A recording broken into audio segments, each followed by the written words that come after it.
Lovely job. Right, so you're recording just now? Yep, all going. Awesome. Right, I'm recording, so I'll just do I'll sync my audio up. Now, if you could do me a favour, could you just clap a couple of times? Beautiful. It all makes sense when you come to edit, don't worry.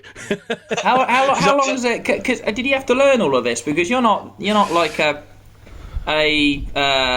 camera audio person by trade, right? Or are you? I don't know. No. Are you? No, I'm not. I taught myself video editing on my, very basics. I taught myself on my round the world trip.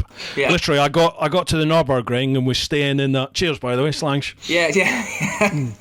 I got to the Nürburgring and suddenly thought to myself, oh, I should really be making some videos of this. And I thought, oh, how do you make videos? So bear in mind, I spent 3 years in the build up to the actual trip. I hadn't thought about learning how to edit, so I just used Google and YouTube and taught myself the basics really, and went from there. And still going now, still learning. Because when we used to do the custom stuff. We used to do all of our own videoing stuff, and I had absolutely no idea concerning it. And I remember my mate my business partner with the old Empire side of things. He used to do all of the filming. So he used to have like a Canon something like what's it called, a DSLR camera, doing a lot of the main footing on like a gimbal type setup. And we used to be like hanging out the side of the van, and we, to get all that footage. Then we'd have all the GoPros attached to everywhere you could possibly conceive to have a GoPro. Right, yeah. But it was the editing that I had no idea how much time it takes to make something look good, and how much footage that you need, how much footage you film versus how much footage you use. It's crazy, isn't it? It's crazy. You can literally, you will end up with 6 hours or 8 hours from a day away on tour, and you will end up, ideally you want to cut that down to less than 20 minutes, but I mean, my vids are generally like 30-40 minutes really, but people just don't have the attention span. People that follow your channel do, because they're used to that style of video. When you're trying to appeal to new subscribers, then people have an attention span of a gnat. They just catch them straight really away. Quick. So it's a happy medium really. Yeah. There's a fair bit of graft.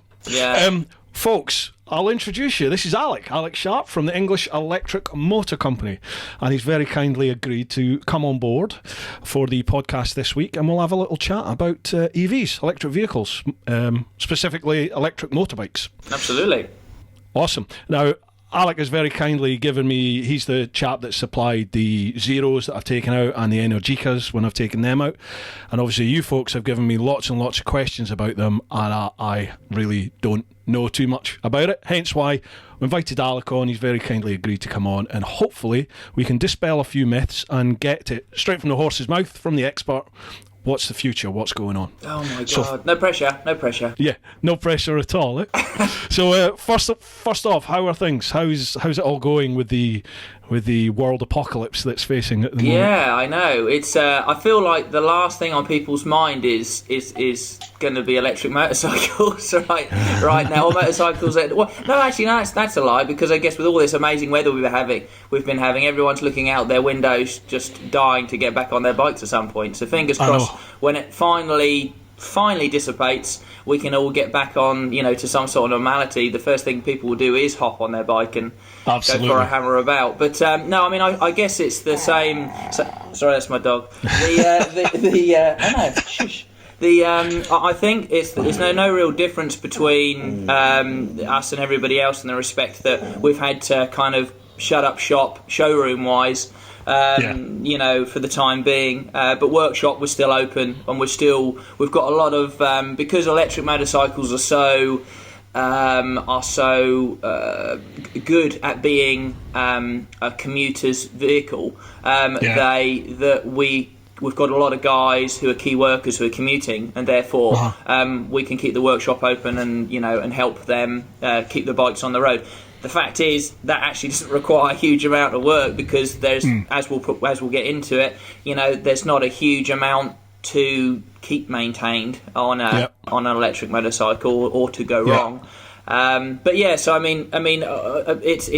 for us at the moment. it's just the workshop's open, and we're kind of really gearing up for when this ends and we can get to some sort of level of normality again, I guess. Yeah, absolutely.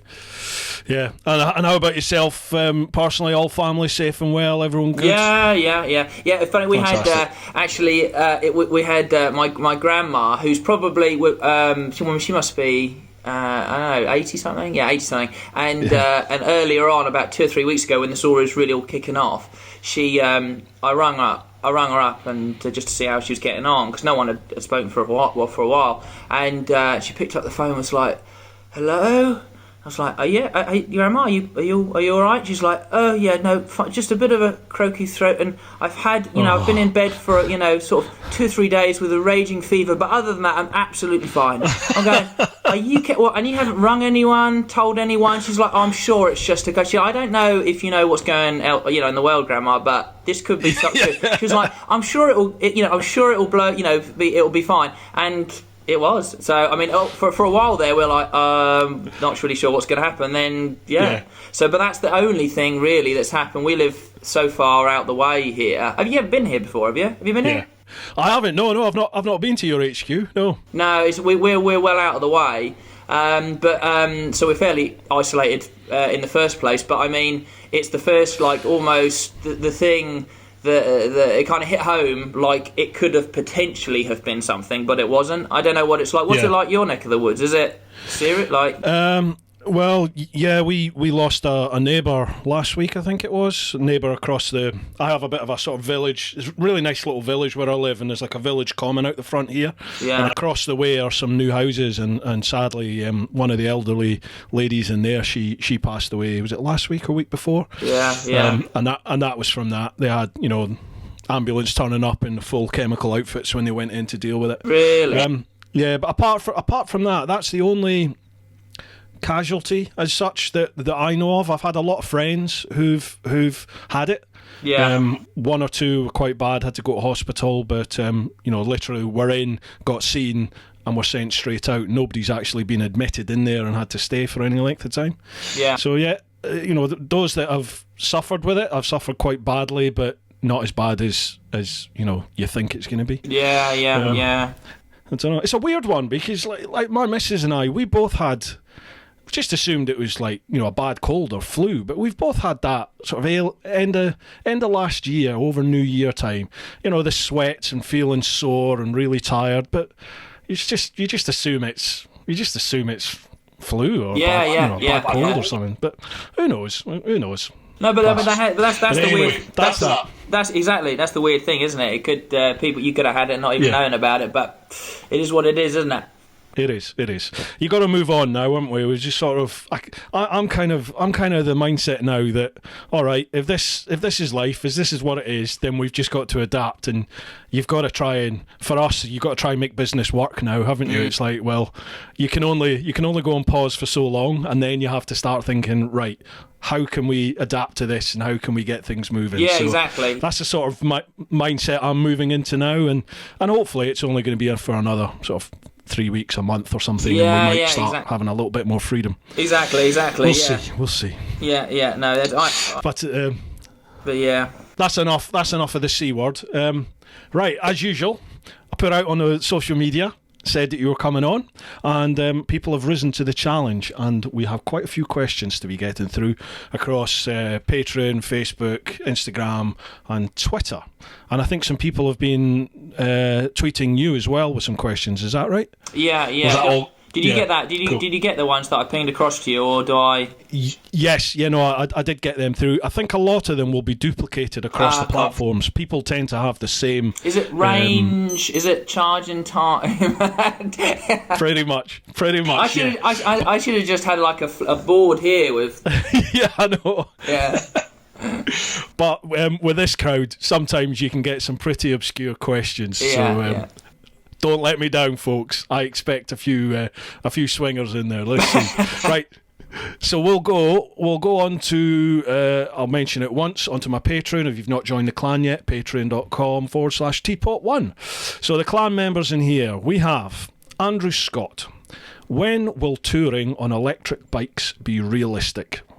When will touring on electric bikes be realistic? I guess it comes down to what you kind of have down as touring, isn't it? In terms Absolutely, of yeah. if you I think touring is the really at the moment, I think, the only thing with it where electric falls down in the respect of ultimately how far you can go on one charge, and how long it takes you to charge back up again to then carry on. That is the only real limitation with electric. That's where it probably it's unable to compete with some of the bikes that are out there that the combustion bikes. But if you for a lot of people, I think that if you were to say, let's just use an example of, say, from here to, I don't know, somewhere in Scotland. Let's just say, I don't know, whatever, 500-600 mile trip. If you said, on average, most of our bigger bikes are doing 100 mile to a charge riding reasonably, not thrashing the pants off of it. So let's just say you're doing 100 miles, and you with the right charging setup on the bikes, you can get that charging time to an hour on some bikes and less on other bikes. You can easily smash out, that kind of trip in a day, but it's more planned. There's more stops involved, Absolutely, yeah. It's a different mindset, isn't it? It is, yeah. You have to, at the moment, adapt your style to it. It's not a question of just pulling into a garage, topping up the tank, jumping back on a bike, and off you go. You have to allow for this, don't you? For the recharging time schedule. Do you think we'll get to a stage where you don't? Do you think that we'll get to a stage where it will be a case of? I think I've seen some questions, and we do touch this, but in my mind, I'm thinking, well, what have we got to a stage where it was like electric power tools, where you have interchangeable batteries? Yeah. Do you think we'll ever get to that stage? I think a lot of these, this whole, swappable batteries, this hot swappable battery sort of idea, I think is a fantastic idea. But it's unfortunately, it comes down to everybody, all the manufacturers standardising what they use, which, as it currently stands, however many hundreds of years worth of having plug sockets, in mains houses, and we still can't standardise worldwide anyway. That's right. Every country's got a different. So unless that, what I can see happening, I think, not for the touring side of things, won't help the touring side of things, is commuter-based city bikes. I can see there being battery banks for them. Probably they're already starting to do it in. They've already started to do it in some countries in the Far East, where they've basically big companies have managed to. Big companies have managed to get charging points installed where you have a battery, a bank of batteries where you take yours out, put it in there, swipe your card, and take another one out. And away you go again. A company called GoGoRo. I'm not sure, there might be another one as well, but they've tried to get into Europe. I don't think overly successfully so far, or it's just early days, I can't remember, but there are about. But concerning actual touring, the batteries would have to be so big. At the moment, I don't think it's viable. I think they're heading down the route of basically making a more energy dense battery that's able to charge faster. And I think that will come, in time. We're still early days. I mean, you've ridden the likes of the new Energica, which is a new big battery, isn't it? How did you find that concerning range in comparison to what you've ridden before? Well, what I thought I had ridden the 2020 Energica when I was out in Italy, but it wasn't. It was the same one that you gave me. Basically, it was a 2019. Oh, okay. It was, yeah, because the range on that was. I mean, we were spanking it, but that was to get all the publicity shots and stuff. Yeah. But it was still around 50-60 miles. Yeah. Whereas I've noted off of the Energica website, they're talking about, I think, a minimum of, was it 140 miles, Something 130 like that. miles, up to 230 50, something like that. Yeah, I mean, I think that's, which is astonishing. well, I think that's probably slightly embellished, but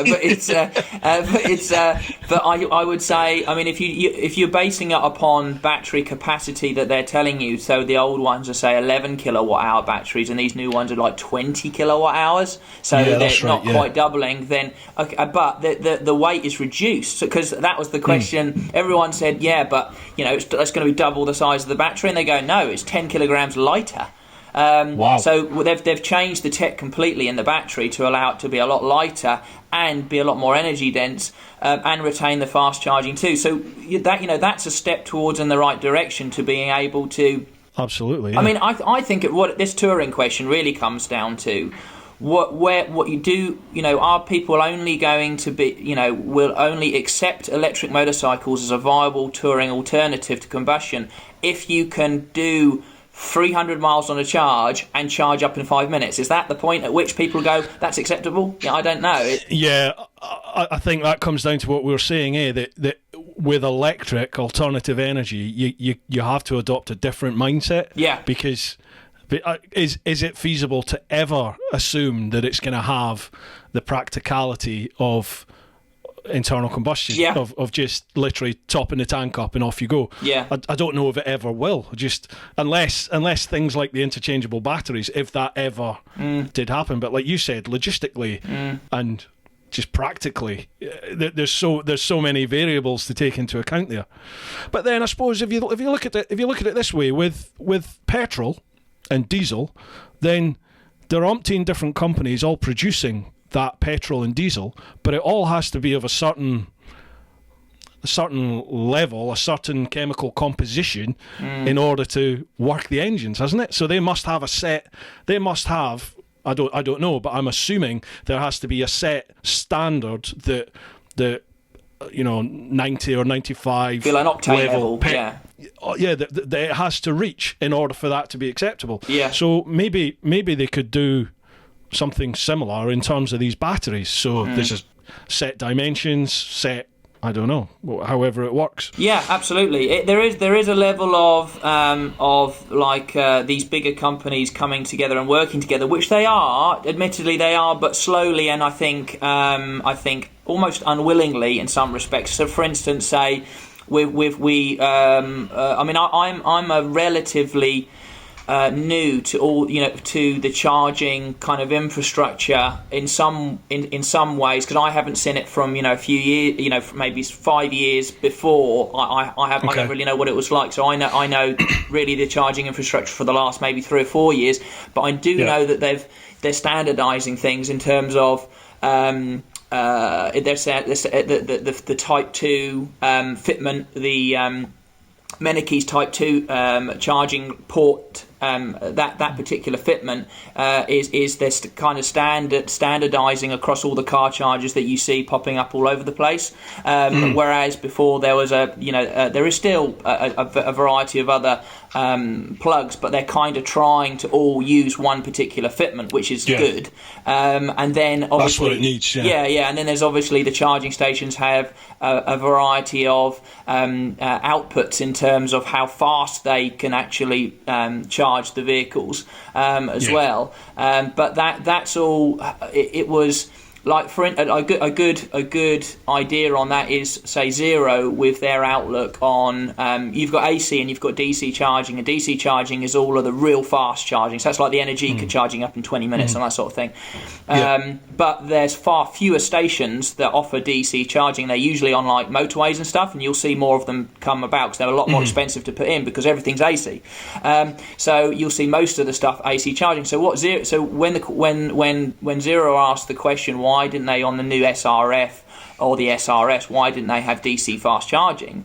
It was a case of, well, actually, if you look about the infrastructure, are you really going to utilise the extra expense of having and space taken up and extra weight of being able to charge with DC versus being able to charge of the fastest possible AC charging? You go, well, actually, maybe that makes sense. It's at the moment, because it's kind of chicken and egg. Scenario, you got your infrastructure's not quite there to support how maybe we could be charging them, so we're kind of having to settle for what we can. It was like there was a really interesting documentary on. It was on recently actually, and it was about I think it was about like the world's most important inventions. That mankind has made today, and one of them was the car, obviously, and it had Carl Benz, the first guy that made the first automobiles, like this little 3-wheeled single cylinder jobby, and he was saying that he was basically, for the first 2 years, he didn't sell a single car or something like that, and he was basically in a major depression. He thought, he thought everyone, he was the laughing stock of everybody. They thought it was basically a rich kid's toy, wasn't ever going to get anywhere. And his wife did a PR stunt with him and his son, with her and her sons, without him knowing. And she did, I think, 100 kilometers, which then was, inconceivable that you could do that in a day, do 100 kilometres, and there was no infrastructure for any fuel, no nothing, so she had to stop off at pharmacy stores and put methanol, I think, in, like bottle-bought methanol or something like that, to keep it going. And I was watching it, I'm going, God, this just reminds me so much of the electric at the moment, and that was, and you look at where cars are now versus that, I think it's only a matter of time before the infrastructure gets to a point where touring becomes viable, and the bikes will follow that, Yeah, definitely. And like you said, though, it's the chicken and the egg, isn't it? That the infrastructure won't come until there's a demand, and the demand won't come till the infrastructure's there. So it's some stage. Personally, I think our hand will be forced. It'll just be a question of, right, well, this is what's going to happen. So, bosh, let's get on with it and let's get it done. Yeah. Right, Pete English. Now, Pete never fails.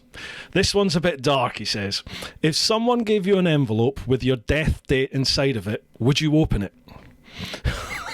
Wow. Nothing to do with the topic. Wow. I'm not prepared for that. Yeah. He comes out with some pearls, did he give that specifically for me? Or is that for you as well? No, it's for both of us. Oh, okay. It's for both of us, yeah. It's not a threat or anything. Oh, yeah. He's a nice lad, Pete. I don't know this, Pete. Would I open it? Yeah, God, it's an interesting one, that, isn't it? I kind of want you to answer it first. I want you to answer it first, then I'll go on that basis. I think yes, I would open it, because I think I would want to know when it was, in case it was like tomorrow. So in which case I'm going to have one hell of a night tonight. Do you know what I mean? Yeah. Whereas if I open it and it's in when I'm 95 years of age, then okay, fine, I can plan for that. But if it's in the next month or something, well, I've got a lot of things I need to fit in. We've got to crack on here. Yeah. I'd want to know. I don't think I'm gonna go with no. I'm ignorant. Was it blissfully ignorant? Is that the word? Is that? Yeah. Ignorance is bliss. Yeah, that's the one. Yeah, I think that's what. I'll go with that. So one yes, one no. Good question, Pete. He's got another one, actually. Why can't electric bikes have a battery that are easy to change? Oh, there we go. This is exactly what we said. You could just pull up at a battery station and change an empty one for a full one. Well, we've covered that, haven't we? They're like the two oddest questions to have together. Like, I don't know how your brain works in that. What about the death thing? The electric motorcycles, and that's crazy. You need to meet Pete. That'll explain everything. No, he's a good lad. Right, Stephen Peckett. Similar question to Andrew. Charging times make long trips unrealistic, even if the range is 200 plus miles. What is a realistic target for quick charging? 10 minutes, for example. And how long does Alec think it'll take to achieve 200 plus mile range with a realistic charging time? So are we saying a realistic charging time is sort of around the 10-minute mark? I think that's what he's saying. Yeah.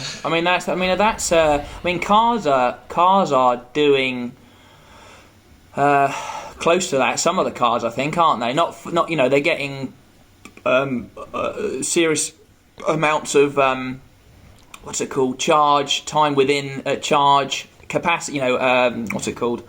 They're getting serious amounts of energy within that kind of time frame, aren't they? But then they're usually on DC charging, and they're charging at an insane rate. So I mean, bikes usually follow cars in general, not just electric, like 3 to 5 years somewhere down the line. So, Right. I mean, I think we're probably, in another 3 to 5 years, then I think we're probably going to be within the realms of having a battery that's going to be doing a couple of hundred miles, I would think, and probably charging certainly under an hour. Yeah, I would say it's difficult. It's so difficult to know with the battery tech as well, because the lithium, it will reach like a plateau, like a level at which they're not going to be able to take it any further. And then, but then there's going to be something that will come in and supersede that. But from like conception, so from the idea of, I don't know, I mean, there's loads of different techs that you hear about. There's like lithium air, lithium sulfur, lithium. There's loads of different ones you can read about online. But from like coming up with the idea to it becoming commercially like viable and we'll start seeing it, it's like 10 years or something like that. You know, so we won't see that until, you know, whatever, it's 2030.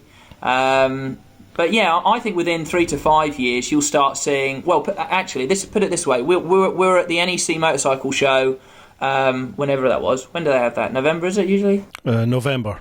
Yeah, and we were there on the Zero stand, and we were looking around, and I was talking to a lot of people there, and we were looking at what was electric and what wasn't, and I'm sure that within 3 to 5 years there'll be at least one, if not more, offerings on every single Marks stand. Every single manufacturer stand there, and I think all of those guys won't have electric bikes on their stands unless they're getting comparable to some of the, combustion bikes, which is going to be 150, 200 mile range. That's what I think, definitely. Anyway. Yeah, definitely. Do you have any of the 2020 Energica fleet in as yet? No, I think they're on a bit of a go slow in Italy at the moment, I believe. Obviously, I didn't think of that. So I think the dates we had initially were about, I think, May time, and I think we might be pushing that back a bit. So because on their website, obviously we touched on this, but their sort of ranges of, I think, 140 to 250 miles. It's pretty amazing, and they're talking about a 40-minute rather than the 20-minute DC charge. It's now 40-minute, but that range is still pretty spectacular. It'll be interesting to see if it lives up to that. I think, for sure. Yeah, I think what you'll find, it will do it, but I think you're going to be maxing out about 30 mile an hour. I might be wrong. They might have changed some other things, but the basic kind of principles of what they've got. And in terms of battery capacity versus what they'll be using, because I don't think the motor's changed. I think the old one, I mean, you said, was it between 60 and 90 miles? I think 60 if you're giving it some. I think you could stretch it to 90, right? It was less than that. The Energica for commuting, it was the motorway. The motorway absolutely rinsed the battery. Yeah. It would use over half the charge just doing 20 odd miles on the motorway in. But then once I came off the motorway and I was into the town, it did the last sort of 18-20 miles, and that did probably about 30% of the battery. So I could get into town, which is 38, 39 miles, but it would use about 70, 80% of the battery.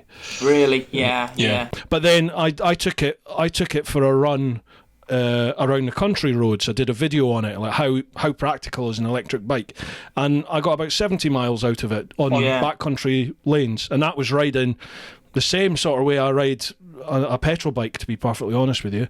It was great fun. I loved it. Absolutely loved it. Yeah. No, it's that is the issue. Is once you get onto a nice fast straight long road, you can just watch the state of charge just drop, and that's what I've found, and we've got a couple of bikes on trial with the police force at the moment in round this way.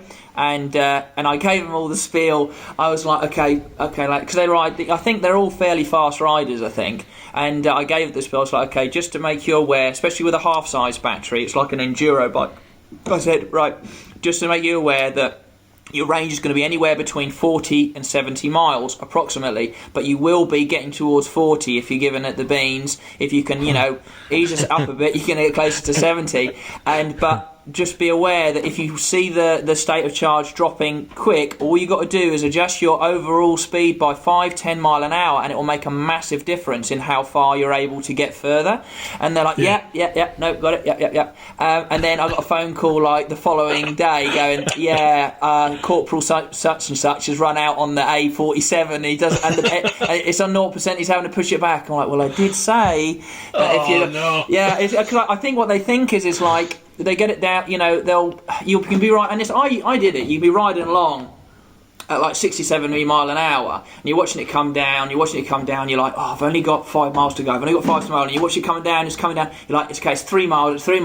But all you'd have to do is drop, rather than get there a bit faster, drop your speed by like 5 or 10 mile an hour, and all of a sudden your range absolutely goes up hugely. You know, but you're kind of in your mind, you're going, oh, I'm going to be there in a minute. It's all right. I'll make it. Yeah, exactly. So it's but with this the new Energica, I'm sure it should be doing between 100 and 150 mile real world riding. I'm sure it should be on the basis of even that's fantastic. Yeah, I think it is, and in a 40 minute full charge. 40 minutes a bit of a pain in the bum, but it's still it's still a damn sight better than having to wait 5 or 6 hours with the AC charge. Oh, exactly. Isn't it? Yeah, exactly. 'Cause I sort of put it up against the likes of an MT10.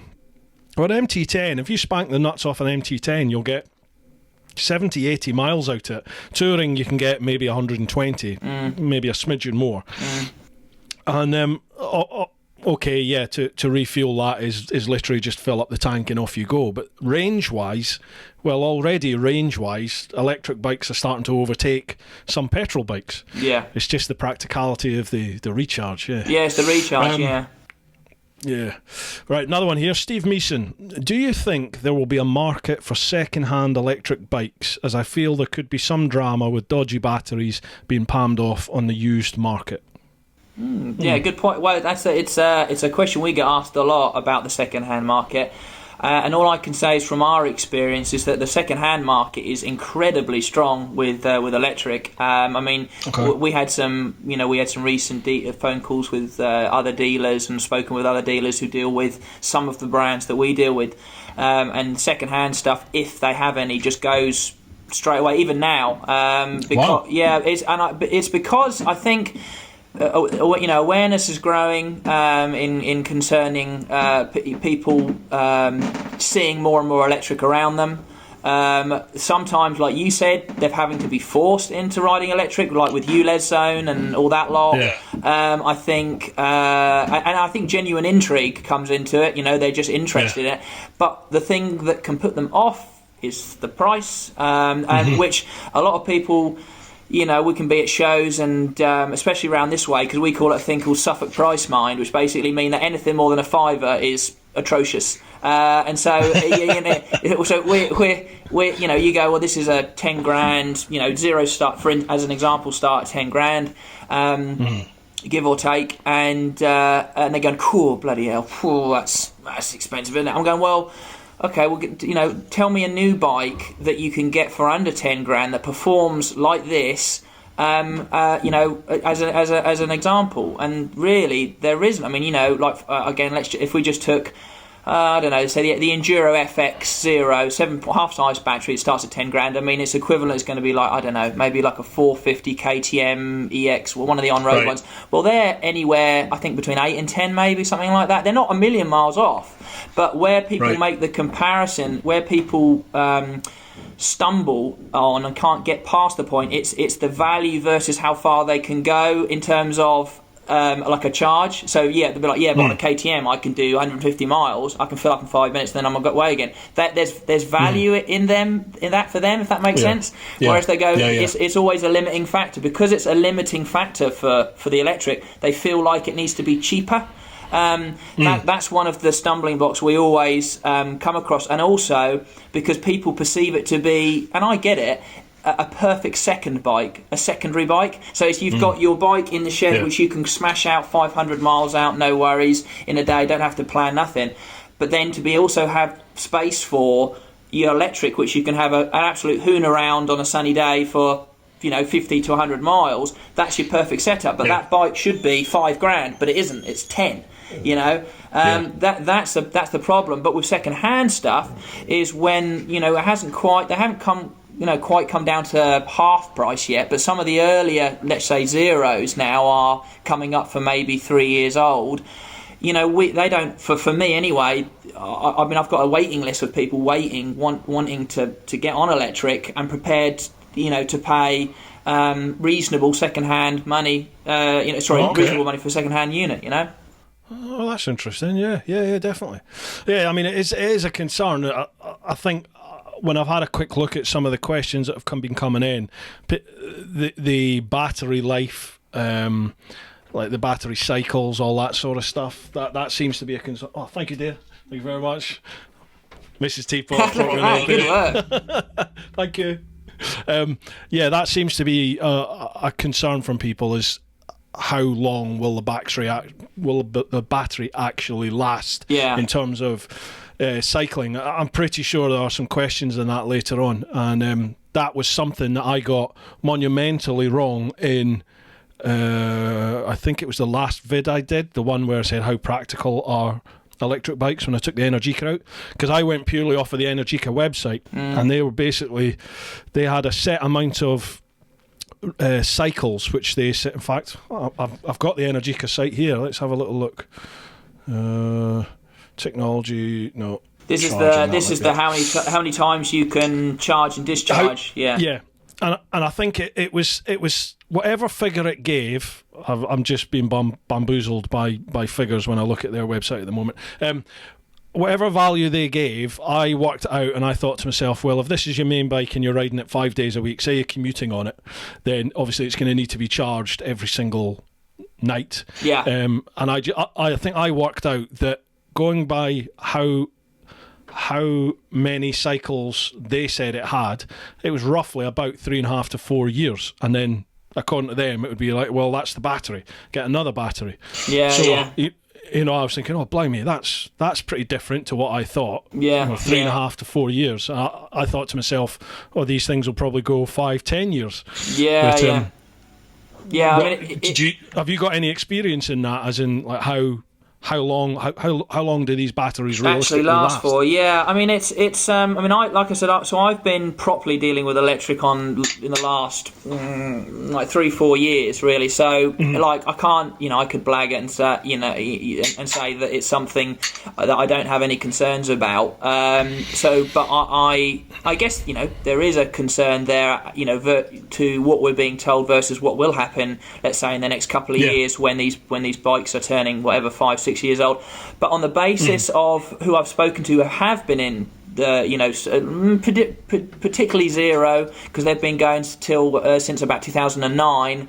I think with the better bikes really coming in like 2012 onwards, and then really the nicer stuff I think coming in probably 2016-17 onwards after that. But you've got, there's a really good I think we posted it up yesterday, funnily enough. There's a guy in New Zealand, New Zero Land, that posts regularly on Zeros, and he's been riding round, I think for the past 4 years. I can't remember the mileage of the bike, but that's a Zero, and he wanted to do a test to see if he was going to get any less mileage than what he had when he bought it. He either bought it new or second hand then, I think, I can't remember, but he did a test and he said there was so little difference between you know, the mileage he was getting 4 years later than, you know, versus what when he had bought it. It wasn't worth noting. So I think I understand people's mentality on it, because they make that comparison with your phone battery, with your tablet batteries, which just seem to, you know, shit themselves every few months or a year or whatever. And I think it's not the same. It's different tech. It's different ways in which you're using them, the batteries as well. And the cycles thing is an interesting point in the respect of I think when people are buying bikes, it's going to electric bikes. I think it's going to change in what people are going to be looking for, because when people come and buy second-hand bikes, they're all talking about how many miles has it done, how, what year is it, what all that lot. And I think actually a more important thing people should be asking is how many cycles the battery's done. Nobody ever asked me that, I make a point of, when we sell something, I go, look, I can read in the data, this is how many charge cycles and discharges it's had. They do it in the car world, but I don't think it's really done in the motorcycle world, because it's not something that really happens. There's not a lot of second-hand bikes available, rather. But I think what will, and I'm sure there's more questions regarding it, I think there'll be a bigger and bigger market for battery rebuilds as well as these things get older. It's the same as you taking your used whatever combustion bike and getting getting the head done, or a new head gasket, or a partial engine rebuild, or whatever. It will be the same thing as going to get it repacked with the latest cells, or Yeah, definitely. I know for a fact there are some questions about that, because that's a concern a lot of people have, is what happens when the battery's done. What happens then? I've just found it on the Energica site. It says for the 2020 Energica SS9, the battery life, it's quoting 1,200 cycles at 80% capacity and 100% DOD. What's that mean, DOD? Depth of discharge, I think, isn't it? Oh no, I hope that's right. You're going to get a whole load of people go, that's not correct. I know, you will, I think that's what it is. Yeah, so I think 1,200 cycles, I just said, was 365 days in a year. Let's say, conservatively, you use your bike 300 days of the year. So what's that, 4 years then, effectively, isn't it? 4 years worth of cycles. Yeah. Is that what they're saying? So, because the thing that I've never actually worked out is if a cycle constitutes a full charge and a full discharge. I don't know if that. I don't know. Yeah, see, I don't know that, because we get told zeros are 2,000 to 2,500 cycles, and I've always assumed that means a full charge and a full discharge, which obviously then that changes your spec slightly, changes the figure slightly, because we say with I know zeros best because they're our biggest brand. Energica's we're kind of we took on whatever a year or two ago, and we're getting more and more familiar with them. But I know they're a different battery chemistry to what Zero are anyway. Right. And they're good for a couple 100,000 miles before they fall below 80% capacity.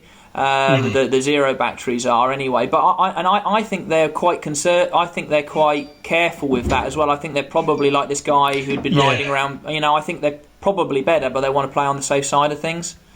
Yeah, when I was lucky enough to be invited to the Moto E event with Energica last August, September time. Yeah, where we went, and we actually had the owner of Energica. She was there, so it's a brother and sister, I believe, that own it. Cecilia? Yeah, so she was there, and they took us out for dinner and everything. I was chatting with her about it, and that came up. There's a chap, Sean Pope, he does the motorcycle side of Drive Tribe. Yeah. The Jeremy Clarkson, the Top Gear lads, their website. Well, Sean was there, and he was asking her about this, about the battery life, and she said, well, they've tested them to over 400,000. Is it miles or hours? Hours or miles, whatever it is. She said whatever it was nearly 500,000 that they've done now, and she said there is no drop in performance. Wow. So yeah, that's crazy. So, whether that's miles or hours, that's pretty damn impressive. It's a lot of whatever that is, isn't it? Yeah. That's crazy. But then, which is what I had in my head, and then when I saw on their website 1,200 cycles, I was like, oh wow, that's a bit of a difference from saying it is. 500,000 and there's nothing. Yeah. No, it's the thing is that because it's the most expensive part of the bike. I can understand. Because for us when we have, which we have had some battery issues with, not just some of the bigger brands, but some of the smaller stuff. Luckily, it's all been in warranty so far, but we are going to get to the point where there are going to be issues with batteries outside of warranty, and that's why we're and because in general, the battery is about a third of the cost of the bike. So if we got a 10 grand battery, 10 grand bike, that battery is going to be like whatever 3-4 grand, and the issue with the battery is that you only need I think that's the difference with an engine, is that there could be a component on it that busts, or you've got a problem with it. In theory, unless it's something deep inside the insides of the engine, which you probably would need an engine rebuild, and therefore it would be very expensive, it's relatively easy to replace that bit. And the battery, the battery setup is similar. You've got not a lot of parts there to go wrong in the first place compared to an engine. Right. But if something goes, let's just say a cell goes, which is unlikely. I mean, there's not a lot to go wrong in there. If a cell does go, then that means the whole battery needs to be replaced. I think that. Right. But however, that's what we're looking into. So you're fine with all the warranted stuff. They'll just do a straight swap. Jobs are good. But that's why we're looking into battery repairs and battery. That's going to become a bigger and bigger thing. Which at the moment it isn't, because there's no market for it.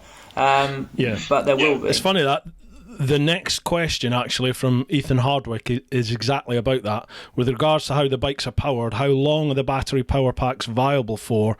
Will they have to be swapped out after a certain amount of time due to deterioration? Yeah. So we've kind of covered roughly pretty the much battery life, haven't we? So I mean, like I said, so it will be a case of whether. So I mean, there are companies in the UK that already deals with battery repacking upgrades, but we want to do motorcycle specific and brand specific as well. So if maybe you bought a bike in 2015 which is rated at, let's just say it's like again, using Zero as an example, as say a 6.5 kilowatt hour half size battery. Well, the newest ones they bring out might be 8-point-something kilowatts. We could actually upgrade it if we wanted to. I mean, this is all stuff that we're playing around with the ideas of, and repair it. But it's not. It's in theory. It shouldn't sound like it's scary. Like I say, if a cell goes down, the whole battery needs to be replaced. Because in essence, if you can make that comparison to an internal combustion engine, if something deep inside the engine decides to, the crank, bends or so, something horrendous happens deep inside the engine, it's still a massive job and an expensive job to replace all of that. It's just when your big end goes, that's the end. Exactly, of it, isn't it? But the thing is that you've got the know-how and the facilities in place, because we're used to doing that. That makes it easier to do than it does with a battery. So again, it comes down to this, how new it is to everybody. Yeah. Next question we got here, there's already a bit of discussion about it. Gareth Jib Africa Twin, he's asked, will we see in the near future self-charging as in cars? But somebody's already piped in there, Dazadorf, and said the hybrid cars that claim to self-charge are just normal engine cars with a small electric motor and battery for inner city use. They're not self-charging. What do you know about that? Because I mean, so when what was his question about self-charging?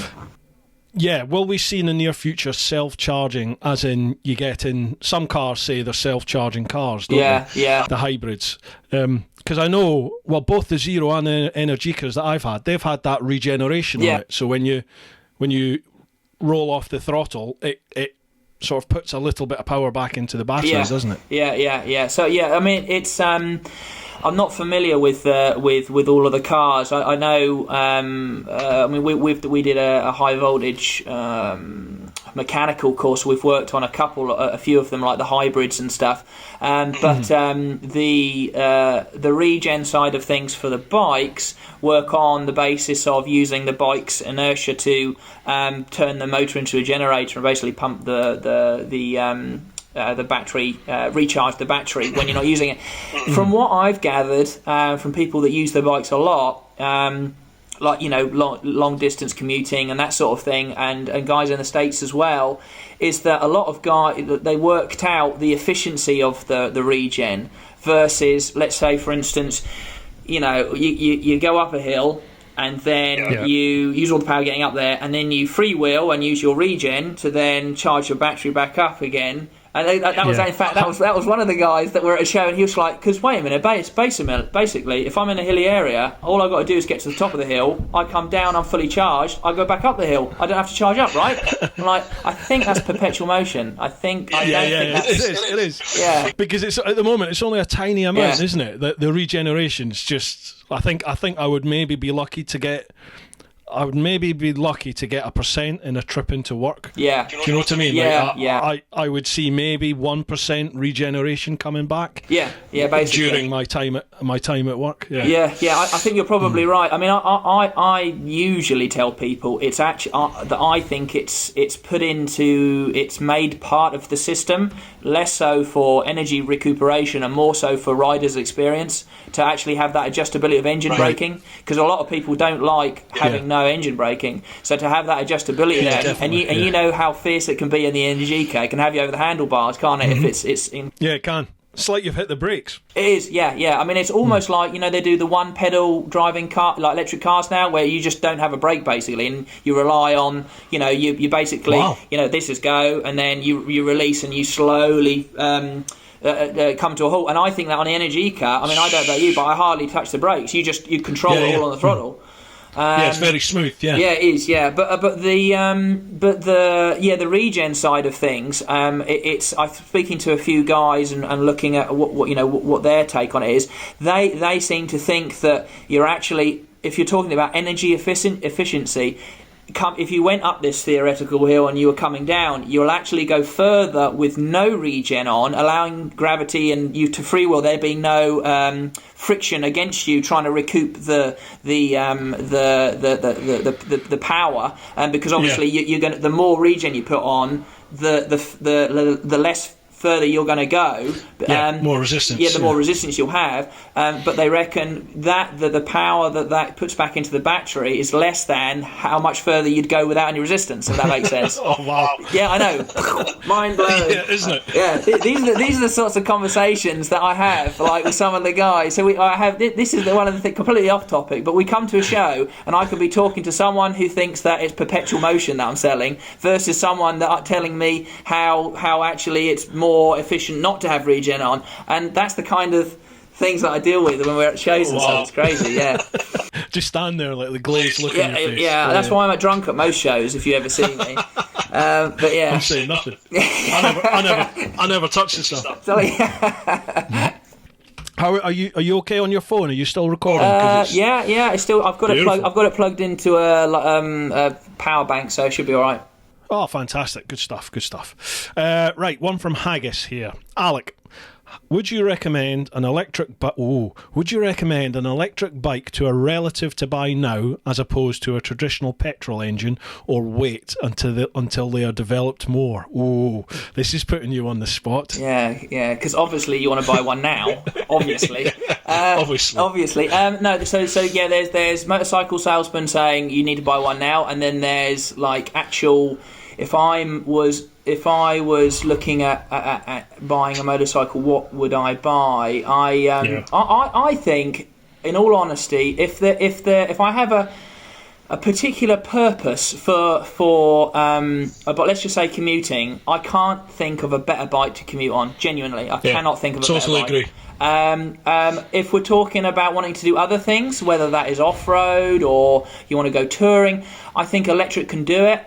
I think it makes it a little bit more challenging. It doesn't make it any less fun or interesting. It just makes it a different experience, I think, riding that.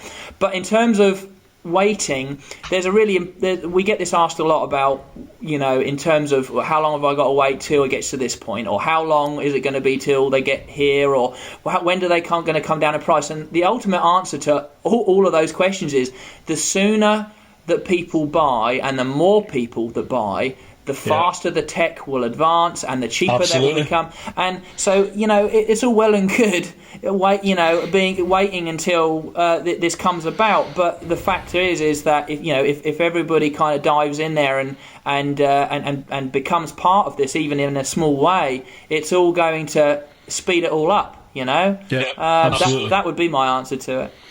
Yeah, it's like that perpetual sort of roundabout motion, isn't it? Where people are waiting for the development before they buy electric or invest in electric, and then the electric companies are waiting for the demand to come in before they invest further. Yeah, absolutely. It's the power that, like, without sounding too wanky, the power is in the people in the respects that it's down to them. Yeah, you know. No, totally. But I think you're right, though. I think we almost. I think realistically, we have to let go of what we perceive as the norm at the moment with regards to travel and refueling, because I mean, ultimately at the moment, we're not in a place where you can just rock up on your electric bike, recharge it almost instantaneously, and then go again. We're just not there, and we're not going to be there for quite a while yet. So you have to let that go, really, don't you? And you've got to lower your expectation in regards to mileage. Yeah. Because, 500, 1,000, 1,500 miles, well, that's just not possible at the moment. You're never going to cover that in 24 hours on an EV, on an electric bike. But even something like 300-400 miles, that's 200-300 miles on real nice twisty roads on a petrol bike. That's a good day in the saddle with quite a few stops to have cups of tea and stuff. On an EV, those cups of tea and breaks are going to have to be places where you can charge the bike up, and they're going to be 40 minutes or an hour each, aren't they? You can have an opportunity to have a full meal 3 or 4 times. It's not going to do anything for my waistline. Basically, all electric motorcycle riders are going to be obese by the time, aren't they? Pretty much. I'll be a poster boy. But I tell you though, I honestly, hand up here, I really don't think, especially with what Energica are claiming for the 2020 fleet, I don't think we're that far from it becoming viable, really. Just, like I said, you have to change your mentality a bit, but I would really like to do a big trip, as in not around I'd love to do it around the world, obviously, but like a UK sort of Land's End to John O'Groats or something on an electric bike, just to maybe dispel a few of the myths out there and the concerns. Because I've had a little look. I've been plotting it where the charging stations are, and it's perfectly possible. In the arsehole of nowhere, up in Scotland, there are DC charge stations. Sorry? We can help with that. Mate, I'd be well up for it. Honestly, I'd be up for doing it. And it would be... I think it would make interesting content, that. Yeah, absolutely. I mean, the people's perception on electric being restrictive, something doing like what you said, I think would really show people that it takes more planning. Yeah, you're going to be waiting around longer, but does that make it a less interesting and a less enjoyable ride? I mean, as an example, we've got one of our customers who rides a Zero full-size battery. That's a 17 model, so that will do anywhere between 70 and 100 miles, normal riding. He rode from here to south of Spain, and on it. And seriously? Yep. And he did it. I mean, it took him about 6 months, but it didn't take him. But it took. I can't remember how long. It wasn't a silly amount of time either. It was a little longer than it would have done normally. But the really interesting thing was, because we got his bike called Prep to Go, and the really interesting thing was when we were speaking to him about when he got back was, what were the highs and lows of this, that and everything else. And the bike performed flawlessly the entire time, for one, which was great. The second thing was, he said genuinely he's done that trip before, or a similar one on a combustion bike. And he said the amount of places that he saw and the people he met that he wouldn't have done had he not had to spend a little bit more time finding where he could charge and waiting whilst he charged. He said, and he wasn't just saying this because he is a big EV guy as well, but he's got a normal BMW too. He said it almost made the journey that best much bike in the world. Better. Best bike in the world. Yeah, he still uses that, but he said genuinely it made the trip into something that it wouldn't have been had he not had to do that, which is you don't think about that, do you? You go, hang on a minute, rather than I'm going to go all down these main roads and I know I can stop for fuel here and here. You go, oh shit, I'm going to have to go down here. I'm going to have to do a loop like that, which is an inconvenience if you're needing to get somewhere. But if you're actually just going for the hell of the trip, all of a sudden you're seeing places you've never seen before. Absolutely. I mean, I get asked this a lot, and people comment about whenever I do an electric video. People always say, I'll never go electric. I love the noise of the engine. I love the smell. Blah blah blah blah blah blah blah." And I'm like, yeah, I totally get that. I was exactly the same when you guys contacted me that first time to take out a Zero. Honestly, in my head, I was like, I was thinking to myself, I've got no interest in electric, none at all. And I thought, is it fair for me to take this? To take the bike out for a spin, because already in my head I'm thinking this is going to be shit. It's not what I want from biking, And I said to you, it totally transformed my opinion of electric motorbikes. I loved it. And okay, yeah, you haven't got the smell and you haven't got the sound of the engine, but you've got other sounds. It's mental. Like when I was out in the countryside riding the Energica, I could hear a whole load of other things, and it's like above the scream of the Energica. But you hear a whole load of other things, and when I stopped to fill up, when I stopped to recharge, people were coming up to chat to me because they were like, "Is that an electric motorbike? Oh my god, I've never seen one of them." And the owner of the garage came out and he said, "Oh, I've had loads of cars using this, but I've never seen an electric bike. Wow!" And people were coming up and having a chat with you. So I think if you, like you said, if you were to do a big trip on that, there's a whole different side of biking that's going to get opened up to you, isn't there? Yeah, it opens up a different. I mean, you said it really. That I was exactly the same as you in my attitude towards electric. Because our sister, our sister business is Old Empire, which deals with custom stuff, which we've done old Triumphs, new Triumphs, old Harleys, new you name it, and we've done something with it. And my family, especially my father's an absolute petrol head. I had absolutely no interest in electric at all. It didn't. As far as I was concerned, I was happy never sitting on an electric bike ever. And I had just so happens I had an opportunity to have a go on one of the earlier Zeros, and it was a genuine moment of, this is actually pretty good, like better than pretty good, like really really good.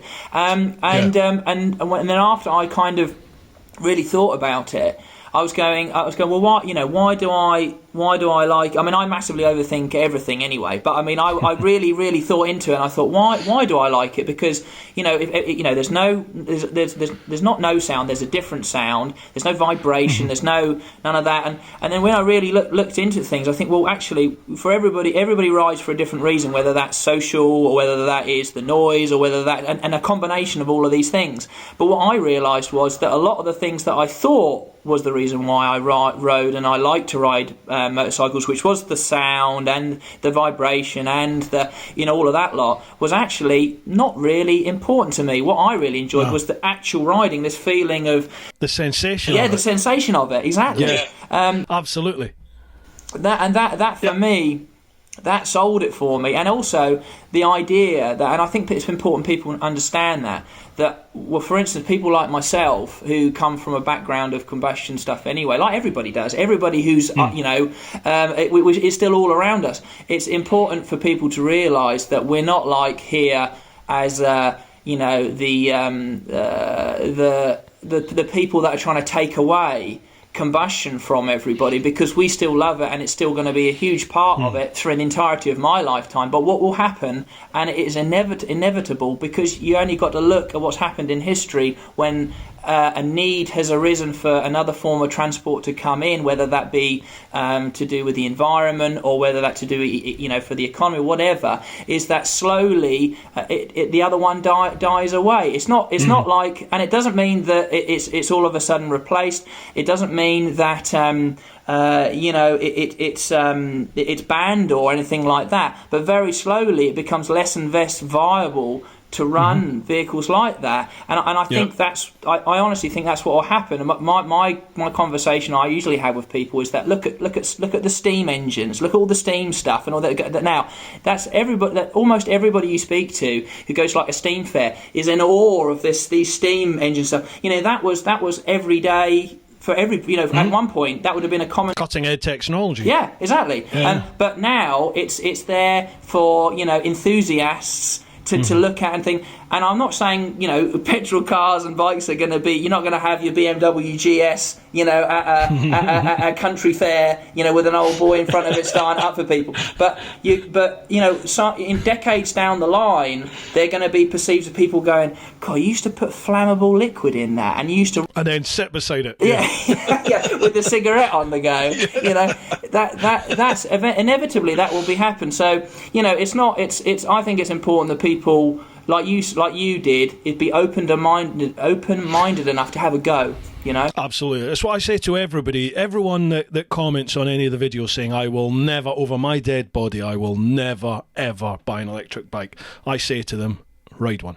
Just ride it. Yeah. Just ride it. Yeah. Even if you think you're going to hate it, take one for a spin and just see. And if you don't like it, once you've ridden it, once you've given it a fair go, fine. No problem. Yeah. You will likely, as you said, in your lifetime, you will probably never have to buy an electric bike. Yeah. But you can't. I just think you cannot have this total. No, that's utter dog shit. I'm never ever taking that. Yeah. You can't have that opinion or qualified opinion unless you've ridden one. Yeah. Absolutely. Yeah. I agree. And that's why our policy is like working with you guys is to get allow as many people to have a go on them as we possibly can. And I know full well that God knows how many demos we did on a yearly basis. It was a lot. Our demo bikes rack up thousands of miles, and whenever I have a conversation with the guys that own normal combustion motorcycle dealership shops,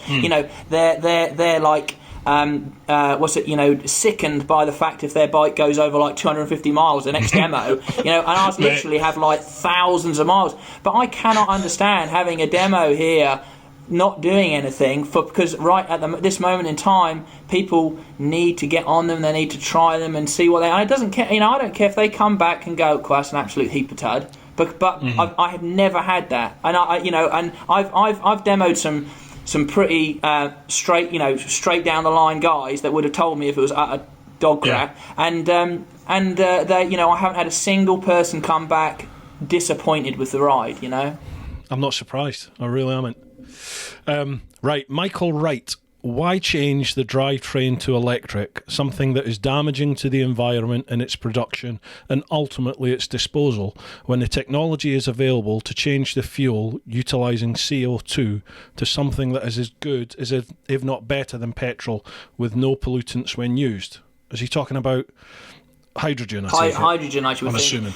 I'm assuming. Yeah, hydrogen. There's a few other various companies working on various different alternatives to putting, oil-based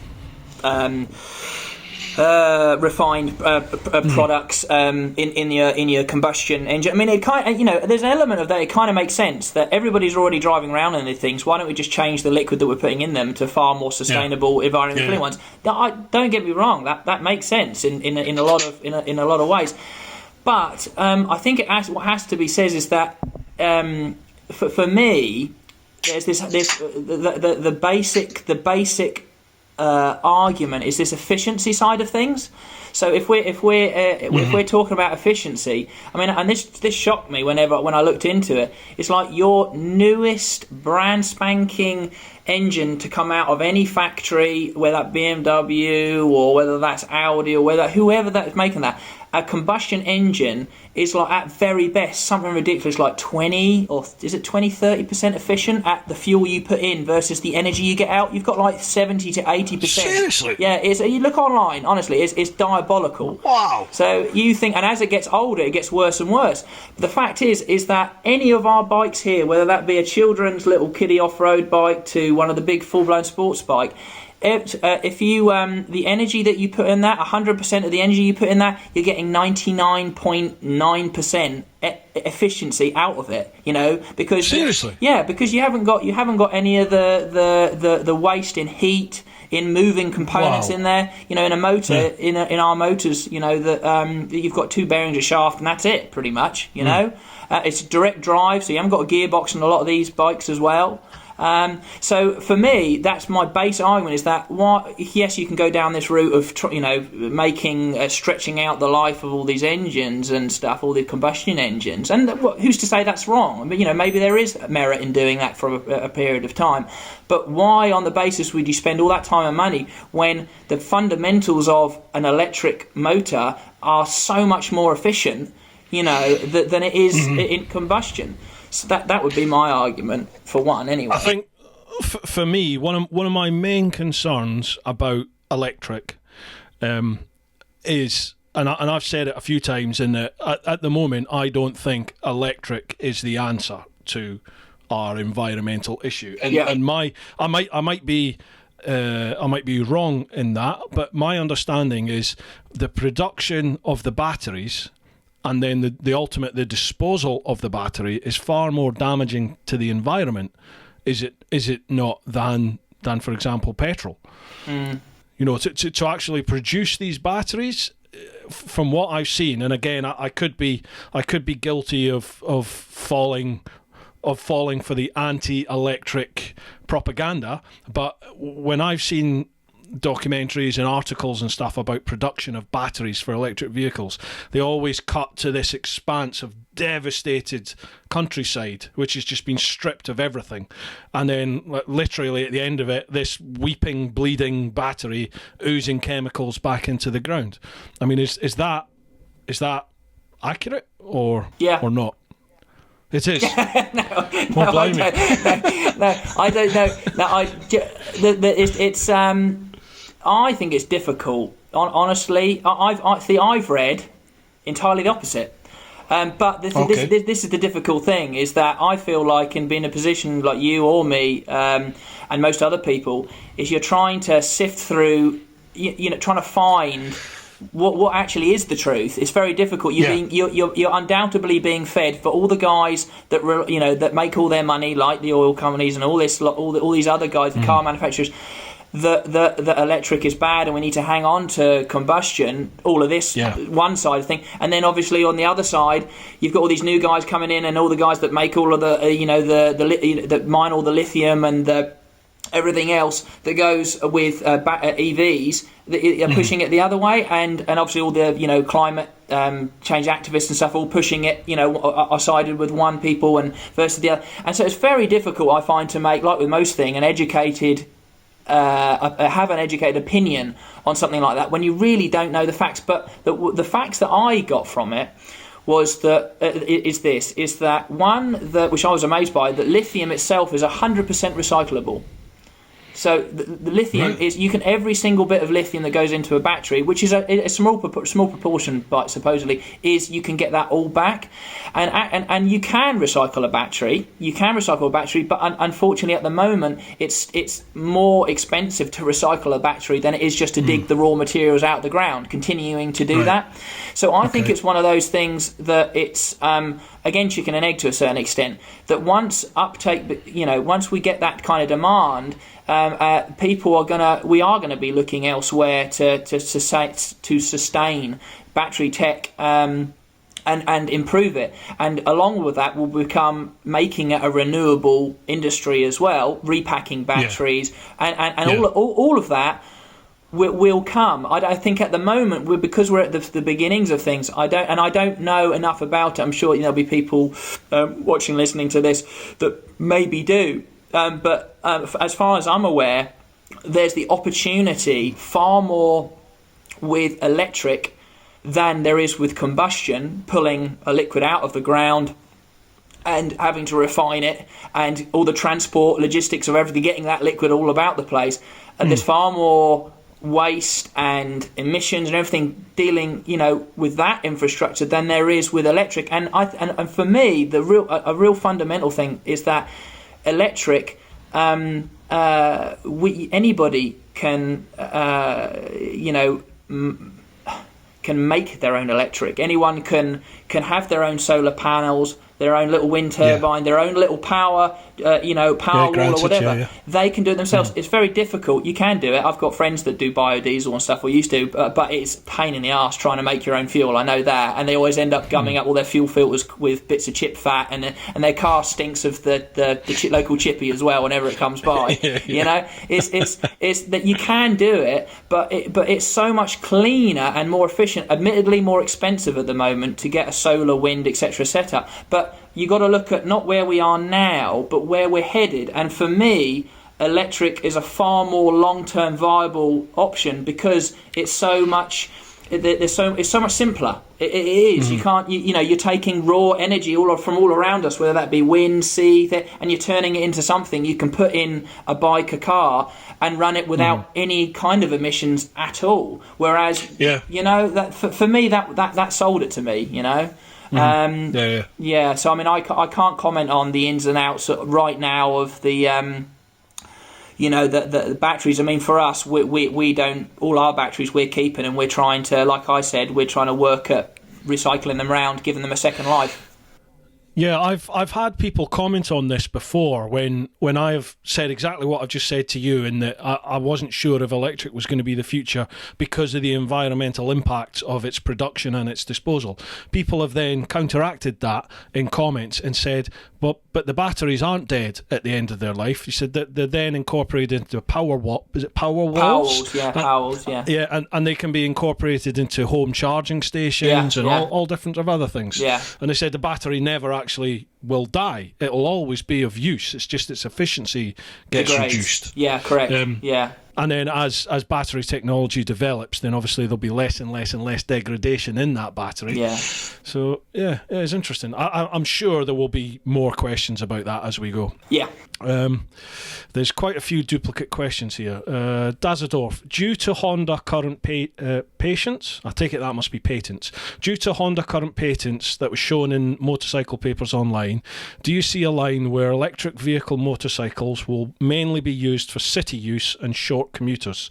Then if hydrogen gets the investment equal to EVs, then it would be more likely to replace the current internal combustion bikes like for like, in a manner of speaking. So I think what he's saying is electric just going to be like by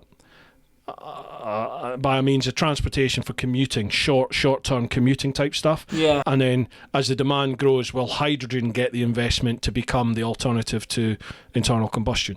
Yeah, I think we've kind of covered that, I think. Yeah. I mean, I think at the moment, like we said earlier, I mean, at the moment, I don't think there is there's the efficiency side of things. For me, the base level argument is that there's nothing out there as efficient as electric motor. And I think it'll do all of the things concerning torque delivery. You can make it perform how you want it to perform. It will do everything better than an internal combustion engine with everything, with all the bits on it, transmission, this, that, and everything else. It will do it better than that. The only issue, and has been and will be for a while longer, is energy storage, like we've just spoken about. That's the only issue we've got.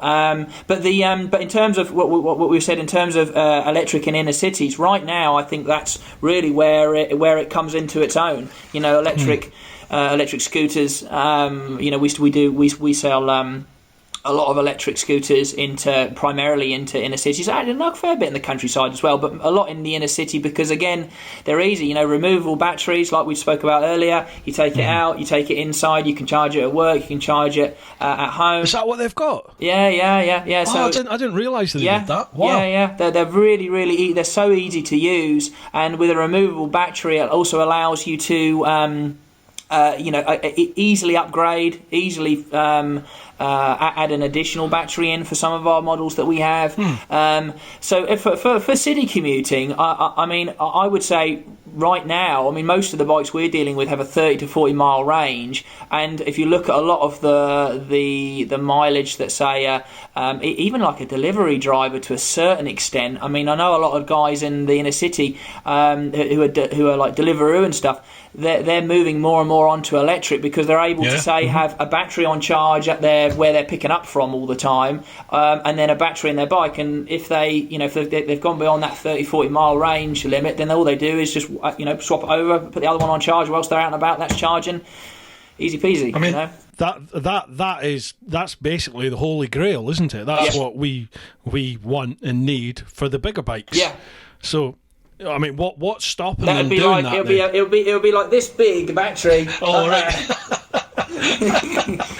Everyone's on the great big Harleys. Yeah, you'll stop at a station and a forklift comes out and lifts it, and then you open the tank up and it drops it in the top. Is that what it is then? Just the physical size of the battery that would be needed? Yeah, I mean, if you look at, I haven't got anything here to show you, but it's battery for a scooter is going to be like that sort of size, and that'll get you 30-40 miles, but you've got to times that by pretty much 4, which is going to be that sort of size to get the kind of mileage, or even 100-mile range.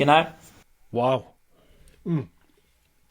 Well, that's interesting. I didn't realise that about the commuting, the little scooters that they had interchangeable batteries. That's interesting. Yeah, they're really cool. Some of them are really, really cool. I mean, like I say, some of the bigger cities are trying to embrace them more and more by putting these charge points in. But then that comes down to what we spoke about earlier about this standardisation. Right. I'll try and. This has been what? Been an hour and 20 minutes so far, and we're not even halfway through the first lot of questions. Oh, okay. So, right, I'll have to start picking them here. Here we go. Robert Bryce. Many folk still have a hang-up on range and charging times. Where is the EV industry currently with graphene battery technology? Is it the way forward, and will the technology provide the increase in energy density required to tip the scales away from fossil fuels? Oh, wow. Sounds like he knows what he's talking about. Skip. I think from the basics of it is that graphene is supposed to be the wonder material that is that will solve all of humanity's problems. Unfortunately, it's super difficult and super expensive to make, as far as what I've read about it, and the potential for it in like supercapacitors and batteries is massive and could completely change the industry. But that comes back to our original point about basically from point of inventing or concept to point of it being commercially viable. It can be 5 years to a decade. So I don't think we'll see anything like that for a while, at least. And what is graphene? Is graphene like lithium? Is it a natural product, or is that man-made? I think isn't it one? It's like isn't it one carbon particle layer thick of something like it's a tiny layer. Oh fuck! I can't remember. I tell you what. Let's Google. We can Google. It's something to do. I'm sure it's one atom thick or something like that. Layer of graphite. Joe Rogan has Jamie. I have Google. There we go. Graphene battery. It's a potent conductor of electrical and thermal energy. Are you listening? I'll tell you. Extremely lightweight, chemically inert, and flexible with a large surface area. A graphene battery can be light, durable, and suitable for high-capacity energy storage, as well as shortened charging times. Yeah, I knew what that was. But I was trying to remember what graphene is, though. It basically is a wonder material that will solve everything. It's a sheet of carbon atoms bound together in a honeycomb lattice pattern. Yeah, that's what I said. Basically. And it's usually recognised as a wonder material. See? That's exactly what you said. Yeah! I know my graphene. So again, it's basically supply and demand. Is that what you're saying? The technology is sort of on the horizon. Yeah. It's just too expensive. It's just going to be basically, it's just going to be time for it to come to market, and then for it to get cheap enough for the likes of not everybody normal to get hold of it. Yeah, I've kind of said really that I didn't see the electrical sort of thing becoming the norm, becoming the standard, the normal standard until. Well, the demand is there, but the demand the demand will ultimately force the big energy companies, the petroleum companies, the likes of Shell and BP and Total, and when they finally go, hang on a minute, there's more money in electric than there is in fossil, and once they start investing in electric, then our hand will be forced into it, won't it, ultimately? Yeah, that's kind of how I see it really at the moment. Yeah, no, it would be a question of we will be forced into it. But I don't think that's a bad thing anymore. I used to think it was a bad thing, but I genuinely don't think it's a bad thing anymore. No. I mean, I think it's a good thing. Whatever, if we can, you're going back to the point of being able to make your own electricity, to be able to not have to be reliant upon going to the fuel pumps. I'm all for that. I think that's great. Definitely. Another one here. Matt Rowe Designs. He's asked I know Matt something Rowe. about, but. Matt Rowe's a good old boy. Oh, have you? Have you dealt with Matt? Wonder designer. Wonder designer. Life expectancy. That's the one. Yeah. He designed the clan logo. So all the people on my Patreon, they a certain tier, they get a sticker, a clan member sticker, and he designed that. Have I got one? So thank you, Matt. Have you given me one of those? Do I have one of those? I don't know. I can do. I can send it through to you. I would like one. One. Okay. I'll do that then, Alec. I'll send it through to you. Do you think this lockdown,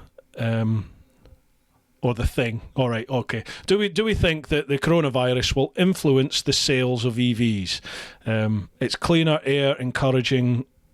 Is cleaner air encouraging electrical vehicle ownership? And are you exhibiting at the Fully Charged show in the autumn?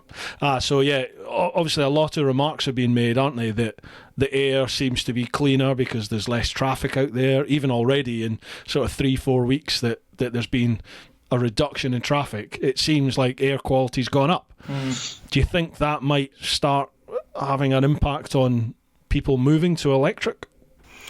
Quite potentially. I think. Have you seen anything? I think I don't know whether it's to do with the air quality. To be honest with you, it's not something that I've queried about the guys that are asking during the with what we're currently going through. I think the crisis itself has. I guess ultimately it's given people a lot more time just to ponder on things, and so they're looking at the likes of your videos, riding electric, and other people's, and maybe having a little look at and seeing what alternatives. I really don't know. I'd like to think that people might consider the idea. I mean, for me, it's a no-brainer in the respect of I've thought for a while.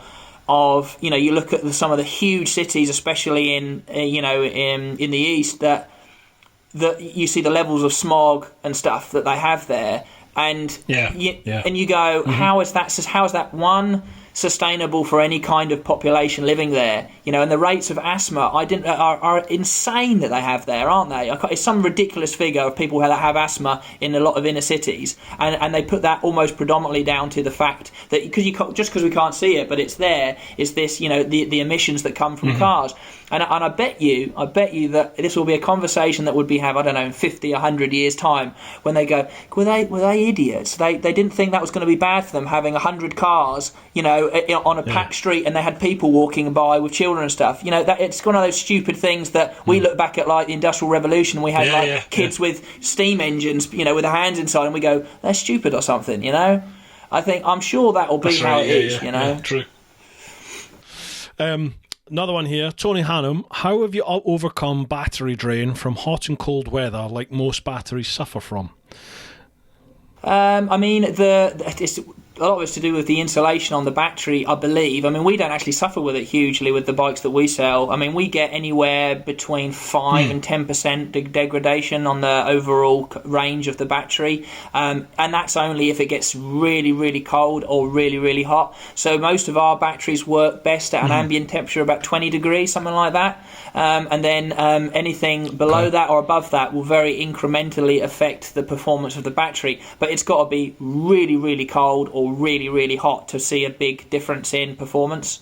Okay. And even then, like I say, I mean... And what sort... Yeah, I mean, even then I'm thinking, 5 or 10% as a maximum.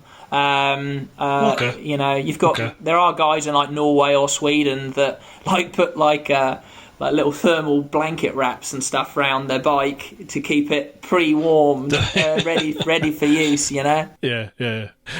Well, I've got to admit, that's something that I hadn't even really taken into account. I hadn't even contemplated that, about how temperature would affect it. But, okay. Yeah, I hadn't even thought of it. Pete Hammers... Now, Pete's a mate of mine, and I have never been able to... Pete, I'm really sorry, I can never get his surname. We call him Pete Ham Sandwich, but his name is Peter Hamidzadeh. Peter Hamidzadeh. Pete Ham Sandwich. Zadeh. Pete. How much is the on-the-road price for the top spec bike, and what is the most expensive component that might need replacing on it due to wear? And what's the resale value of that model after 3 years with up to 30,000 miles on the clock? Just hang on a minute. So, what's the cost of the top spec most expensive bike you do, and what is the most expensive component that might need replacing on it? So I mean, it's got the Energica is the most expensive. I think their Ego with the new 2020 model comes in at like 24 or 25 grand, something like that. The Zero's top spec bike, fully kitted out, comes at about 20 to 22, I think so, like between 20 and 25 probably for the top spec model. Yeah. And then I guess the battery obviously is the biggest proportion of that. In terms of a component, but in terms of wearables, I mean, that's always been the beautiful thing about electric, and that's the one thing that people like, certainly when they're putting high mileage on the bike, is what wears: tyres, bearings, brake pads. Right. About it, isn't it? Really. That's it. Yeah. There's not much else there, is there? No. So after 3 years with 30,000 miles on the clock, roughly, what would you say? Let's take that Ego then. Let's take an Ego that's at 25, 26 grand. 3 years later, it comes back with 30,000 miles on the clock. Yeah. What do you think would be the sort of second-hand value of that? Oh, Christ.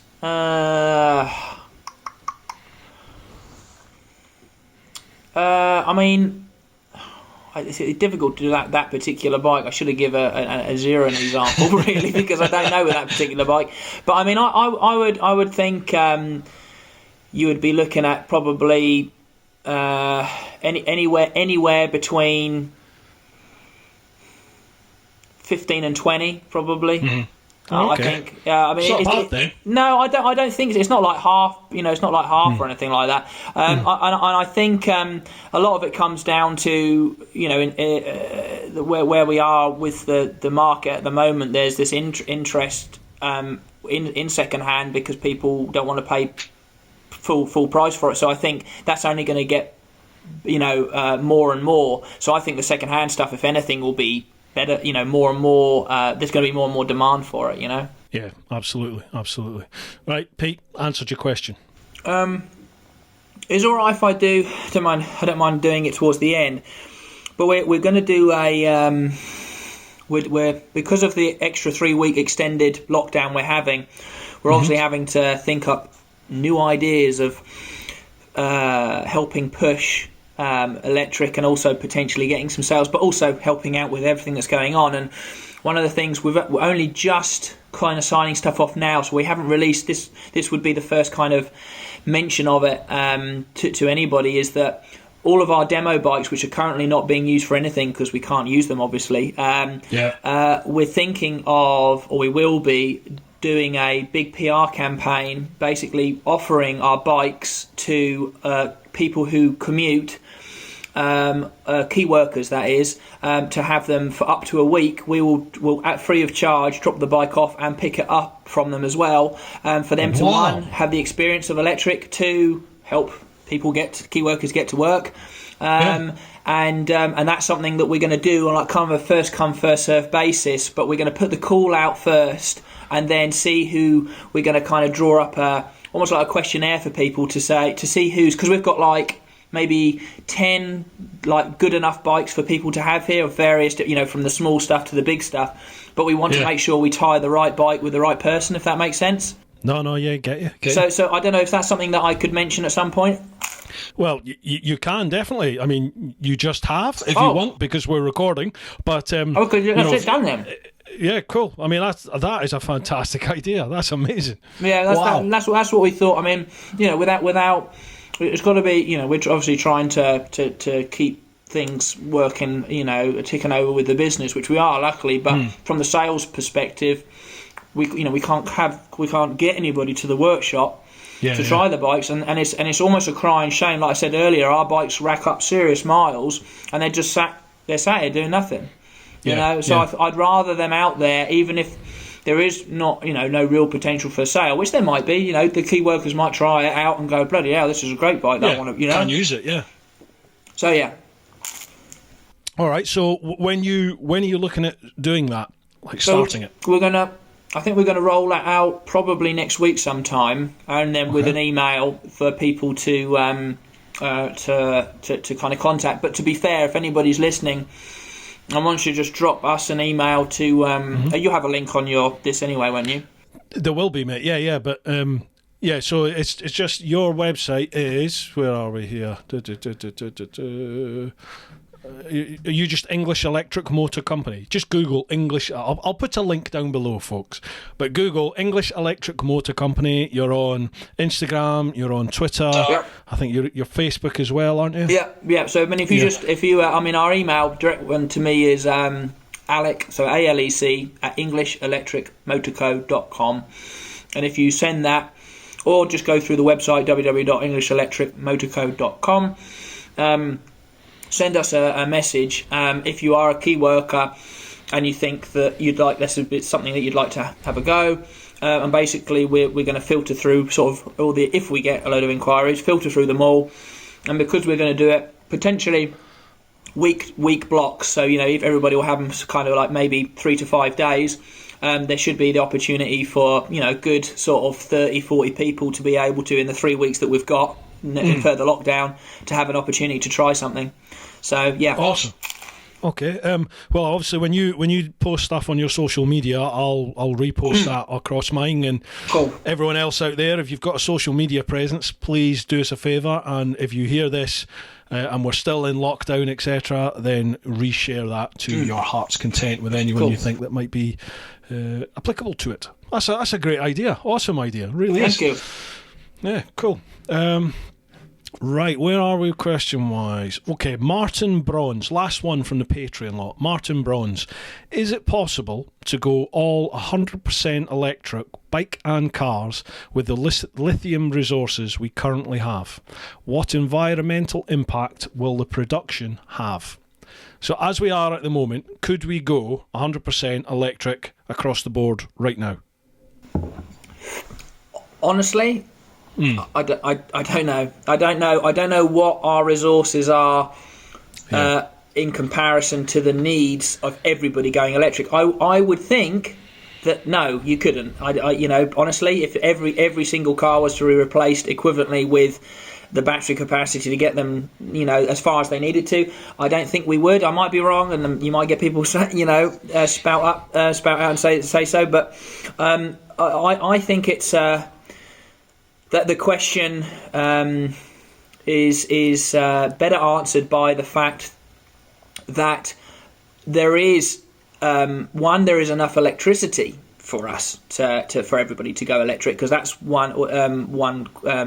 something that everyone brings up. If everyone went electric, there'd be not enough electricity to go around. There is enough electricity to go around. It's just managing it in peak demand. It's that way when everyone gets home and turns on the TV and the kettle and all that lot. Everyone finishes work and charges the car and the bike. So I mean, so it's for me, there are ways, and there are already people looking into like vehicle to grid solutions, basically using when you get home, you plug in your bike or car, and it uses it as an external battery to draw from. As well as put power into when the whole grid needs, is drawing. Yeah. So that's one solution. In terms of, like, back to his original question of the resources to make those, I feel that's kind of it's where the electricity is coming from is a sort of more important, because I think it's unlikely, or it won't happen, that everybody dropping everything right now and going electric. It's you know, it isn't going to happen.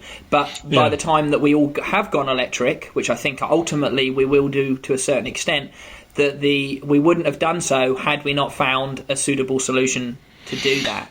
You know, I that's my answer to it. I don't know what our global resources are for lithium battery, and I don't know what that equates to in demand. But yeah, because I mean, it's just going to be natural progression, isn't it? Is that we, no matter what your energy source is, there's always a quest to make it more economic, more energy efficient, etc. And well, we've already seen graphene. Graphene is like the next possible stage, isn't it? So what's after that, and after that, exactly, and after that? Exactly, yeah.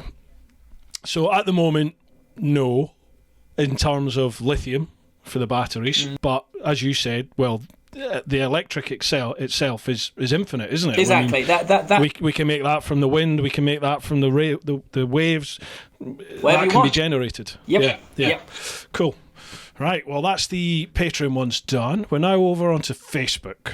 So facebook.com/TeapotOne if you've not been there yet. What we got here? Chris Wakely. Sorry, I'm reading through these because I've not seen them myself. You're right. I think we've covered this. Chris Wakely, ask about your idea of swapping batteries at a service centre rather than waiting for charging up. One problem could be that a battery has a life, and if you are charging a battery with little life, then you will need to be charged accordingly. So I think we've covered this. It's basically that, like for your phone, as your phone gets older, its efficiency on the battery, certainly on the older ones, reduced, didn't it? So your battery used to last maybe 6 hours, 7, 8 hours, and then as the phone got older, all of a sudden it was lasting like 45 minutes or an hour. Yeah. Is that the case? I don't think that's the case now with modern batteries, is it? Or no, well, do they degrade? They do. I mean, it's the same as what we were talking about with cycles. I think that's what is it. I'm not sure whether he's talking about battery memory or talking about degradation. Is he? I think maybe it's a combination of both, because I think people get them confused a little bit, don't they? Yeah. So right? Modern batteries don't have as bad a memory as the older ones did. No, is that right? No. I mean, if I'm again, battery memory is not something that I've encountered hugely in terms of actual discussing about the batteries that we deal with any of our manufacturers, because it's not something that seems to happen. So like. We get told that all of the manufacturer, that all the brands we deal with, their batteries don't have a memory. So for those who having not encountered battery memory before, that's basically if you were to have one of our bikes and you consistently charged it from 20% to 60% its entire time you had it, but then what happened the one time where you needed to charge it more than 60%, it refuses to do so, or it drops back down again because that's where it's used to.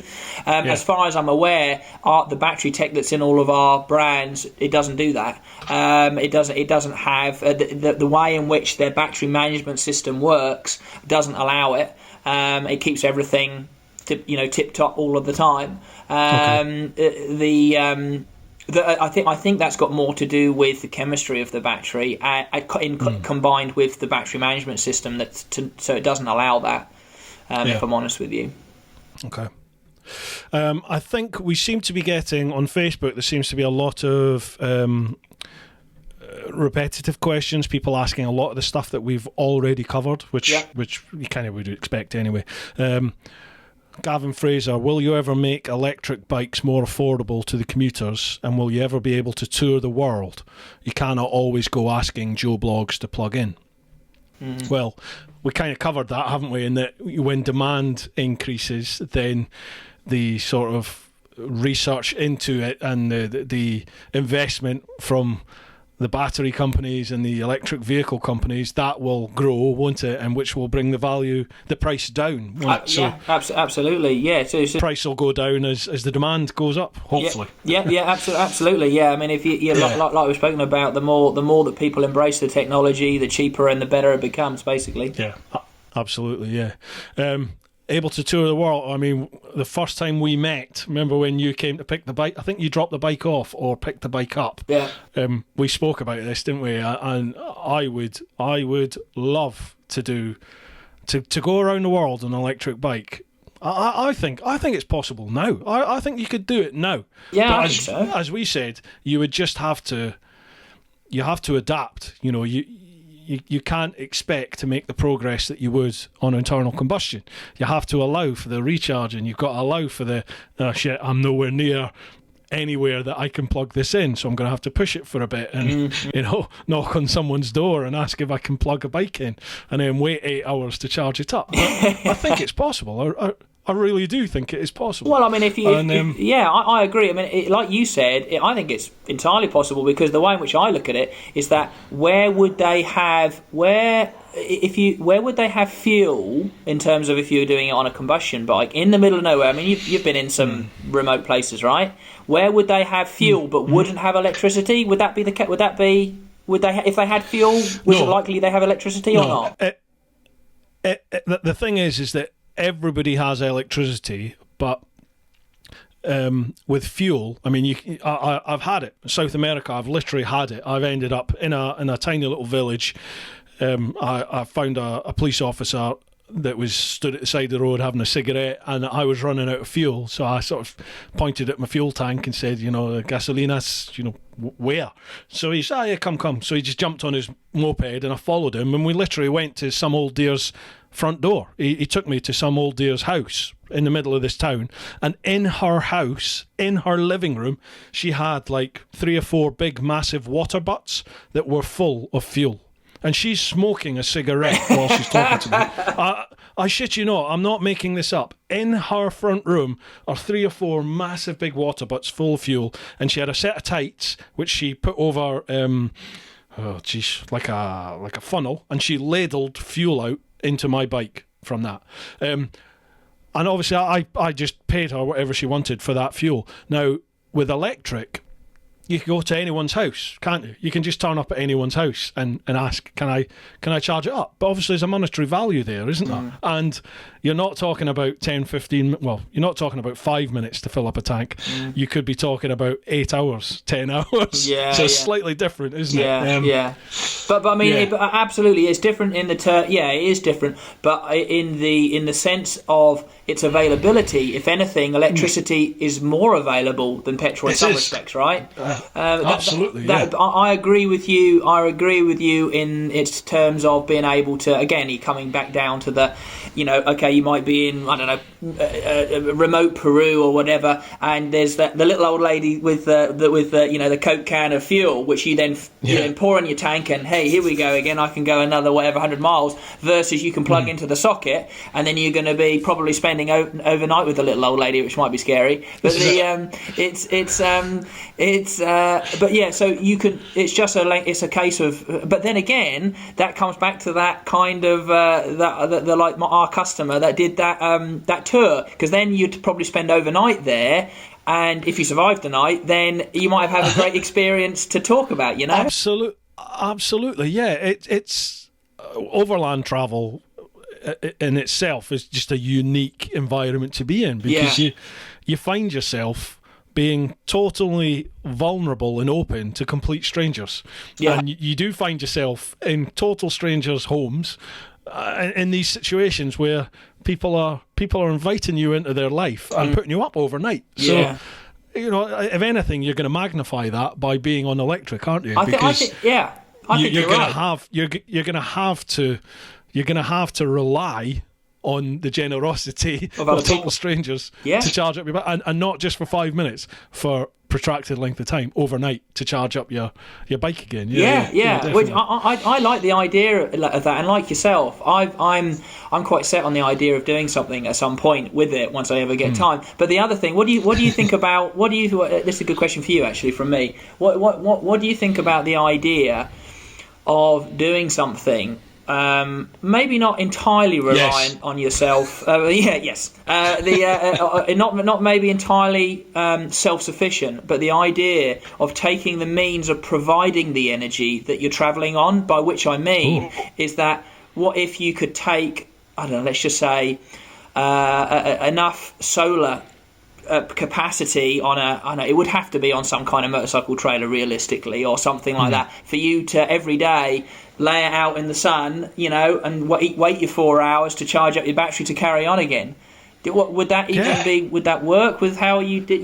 Could do it? Or? God, yeah, absolutely. Because for that length of time, I would either be sat, socialising with people that are around about me, having something to eat, or doing some filming, or having a kip. You know what I mean? It's like, yeah, absolutely. If that's how I would do it, then I'd do it. And again, on a trip like that, on an overland big trip, the sight of somebody at the side of the road with a big mat of solar cells, people are going to stop, aren't they? People are going to stop and what's that all about, and have a chat.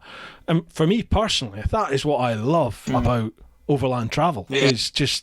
It's just that interaction with people. Yeah. I feel like such a hippie because I never used to be like that. I didn't want to talk to anybody. But going away on my trip has changed that. I love chatting. That's why I do this now. Because I enjoy the long form conversation with people. I reckon that is something we'll have to talk about sometime, because I've got a rough plan and I've worked it out and all that lot, and it's doable. The trip that we were thinking of doing was from down here to South Africa from here, and I worked out you could do it within, I think I'm sure it was 2 months.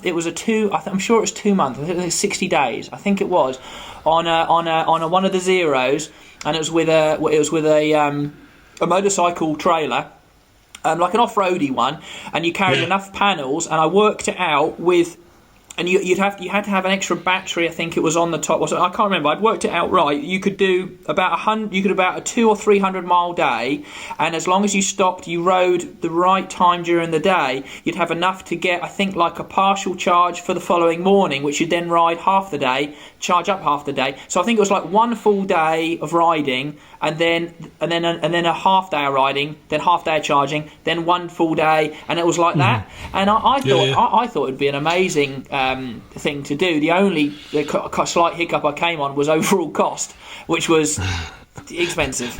It was because unfortunately, although I've got all the bikes here, it meant I had to buy another battery, or a smaller battery, and I think the solar panels themselves worked out to be about $7,000.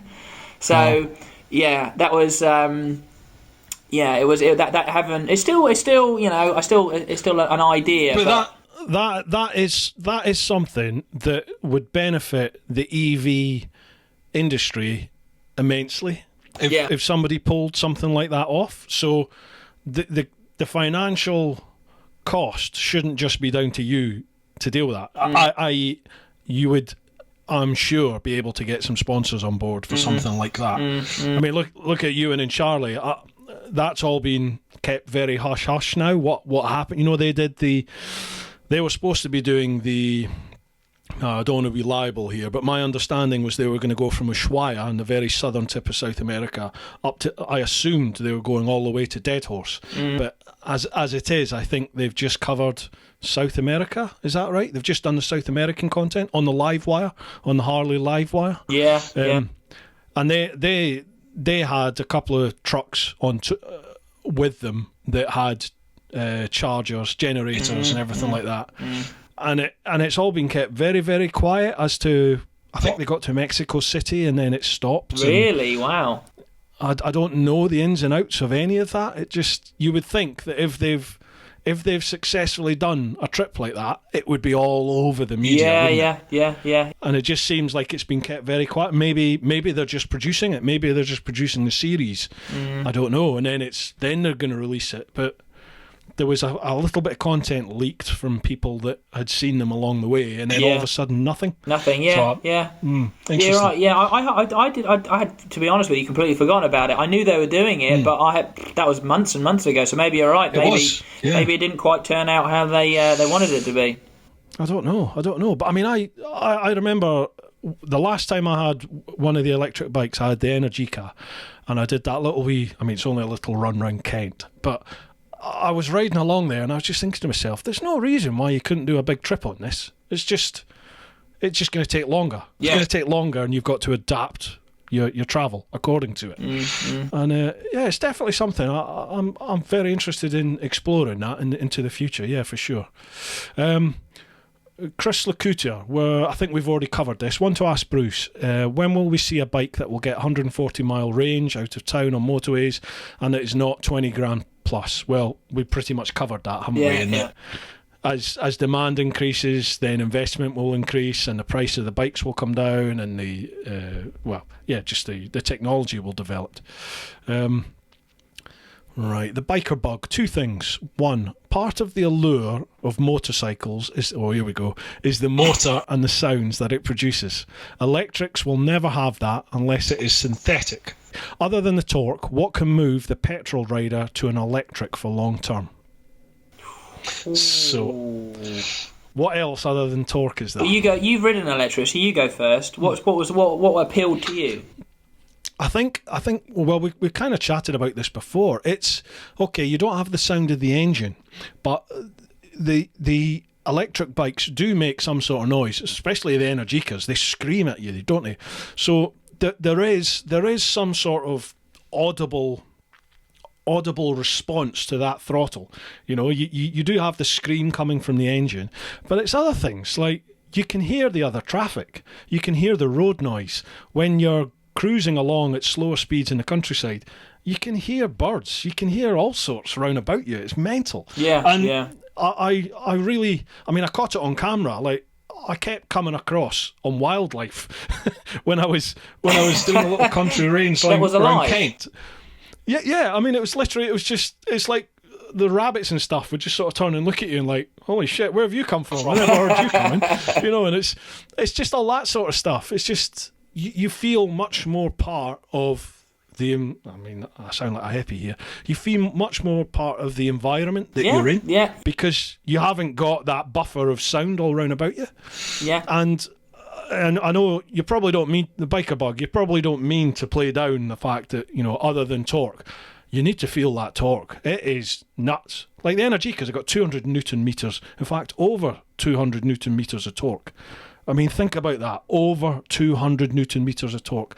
That's phenomenal. You get on one of these electric bikes and twist that throttle and just see what sort of buzz you get from it.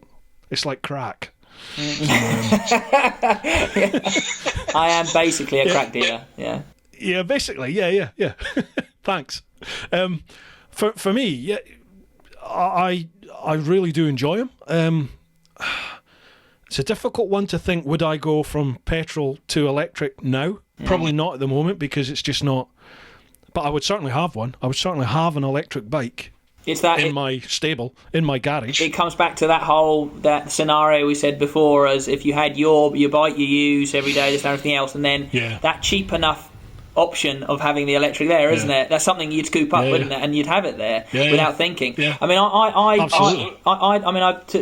to go back to his question was this.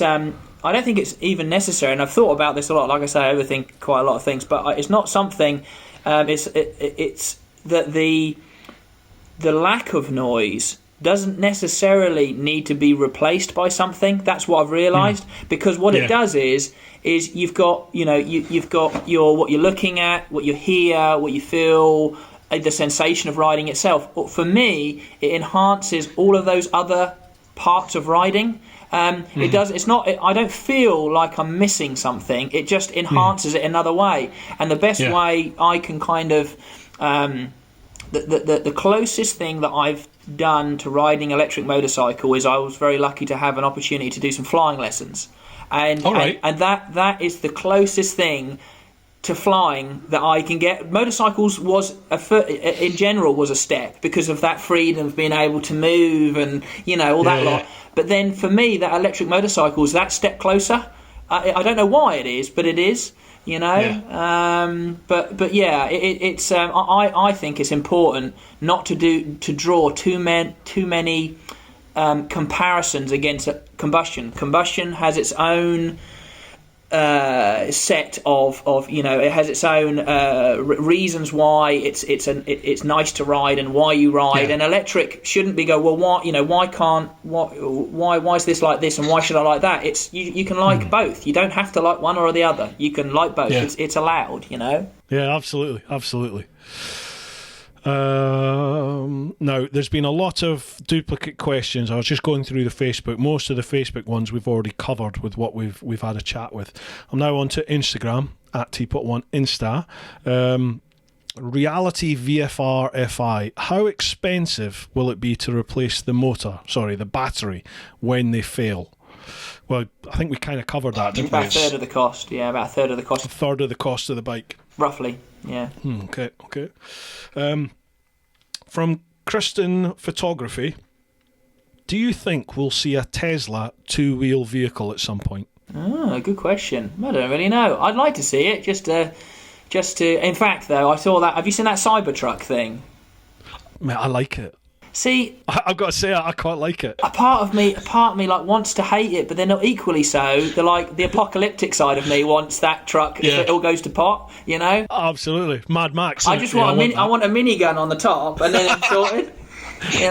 But yeah, no.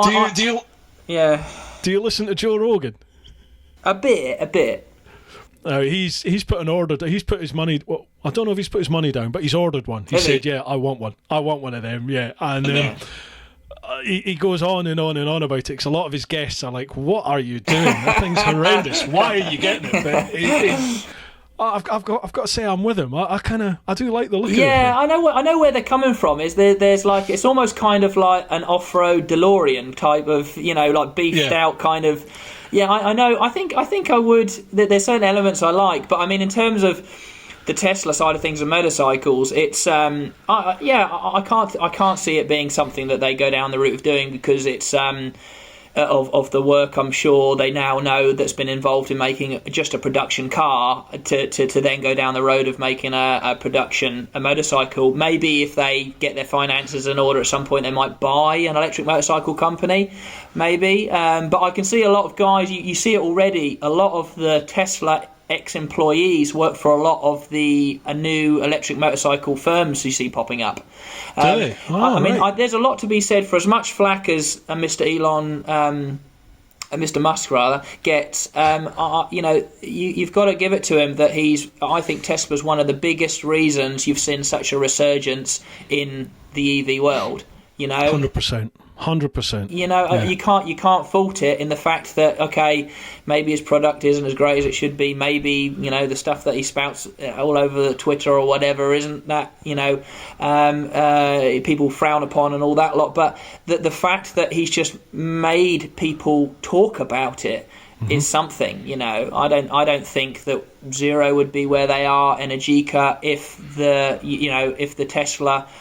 if Tesla hadn't, have moved things on like they've done, I mean, ultimately, this is one bloke. This is one guy that decided, right, okay, I'm going to make an electric car, and then, okay, I'm going to make it so that we go into space. The government aren't doing it, I'm going to do it. Yeah. And he's made it, I mean, did you see that thing about his rocket boosters returning to the landing pads? Yeah. I mean, that's phenomenal. It is crazy, isn't it? Something out of the movies. Yeah. And now he's boring tunnels under Los Angeles to try and fix the traffic problems. Yeah.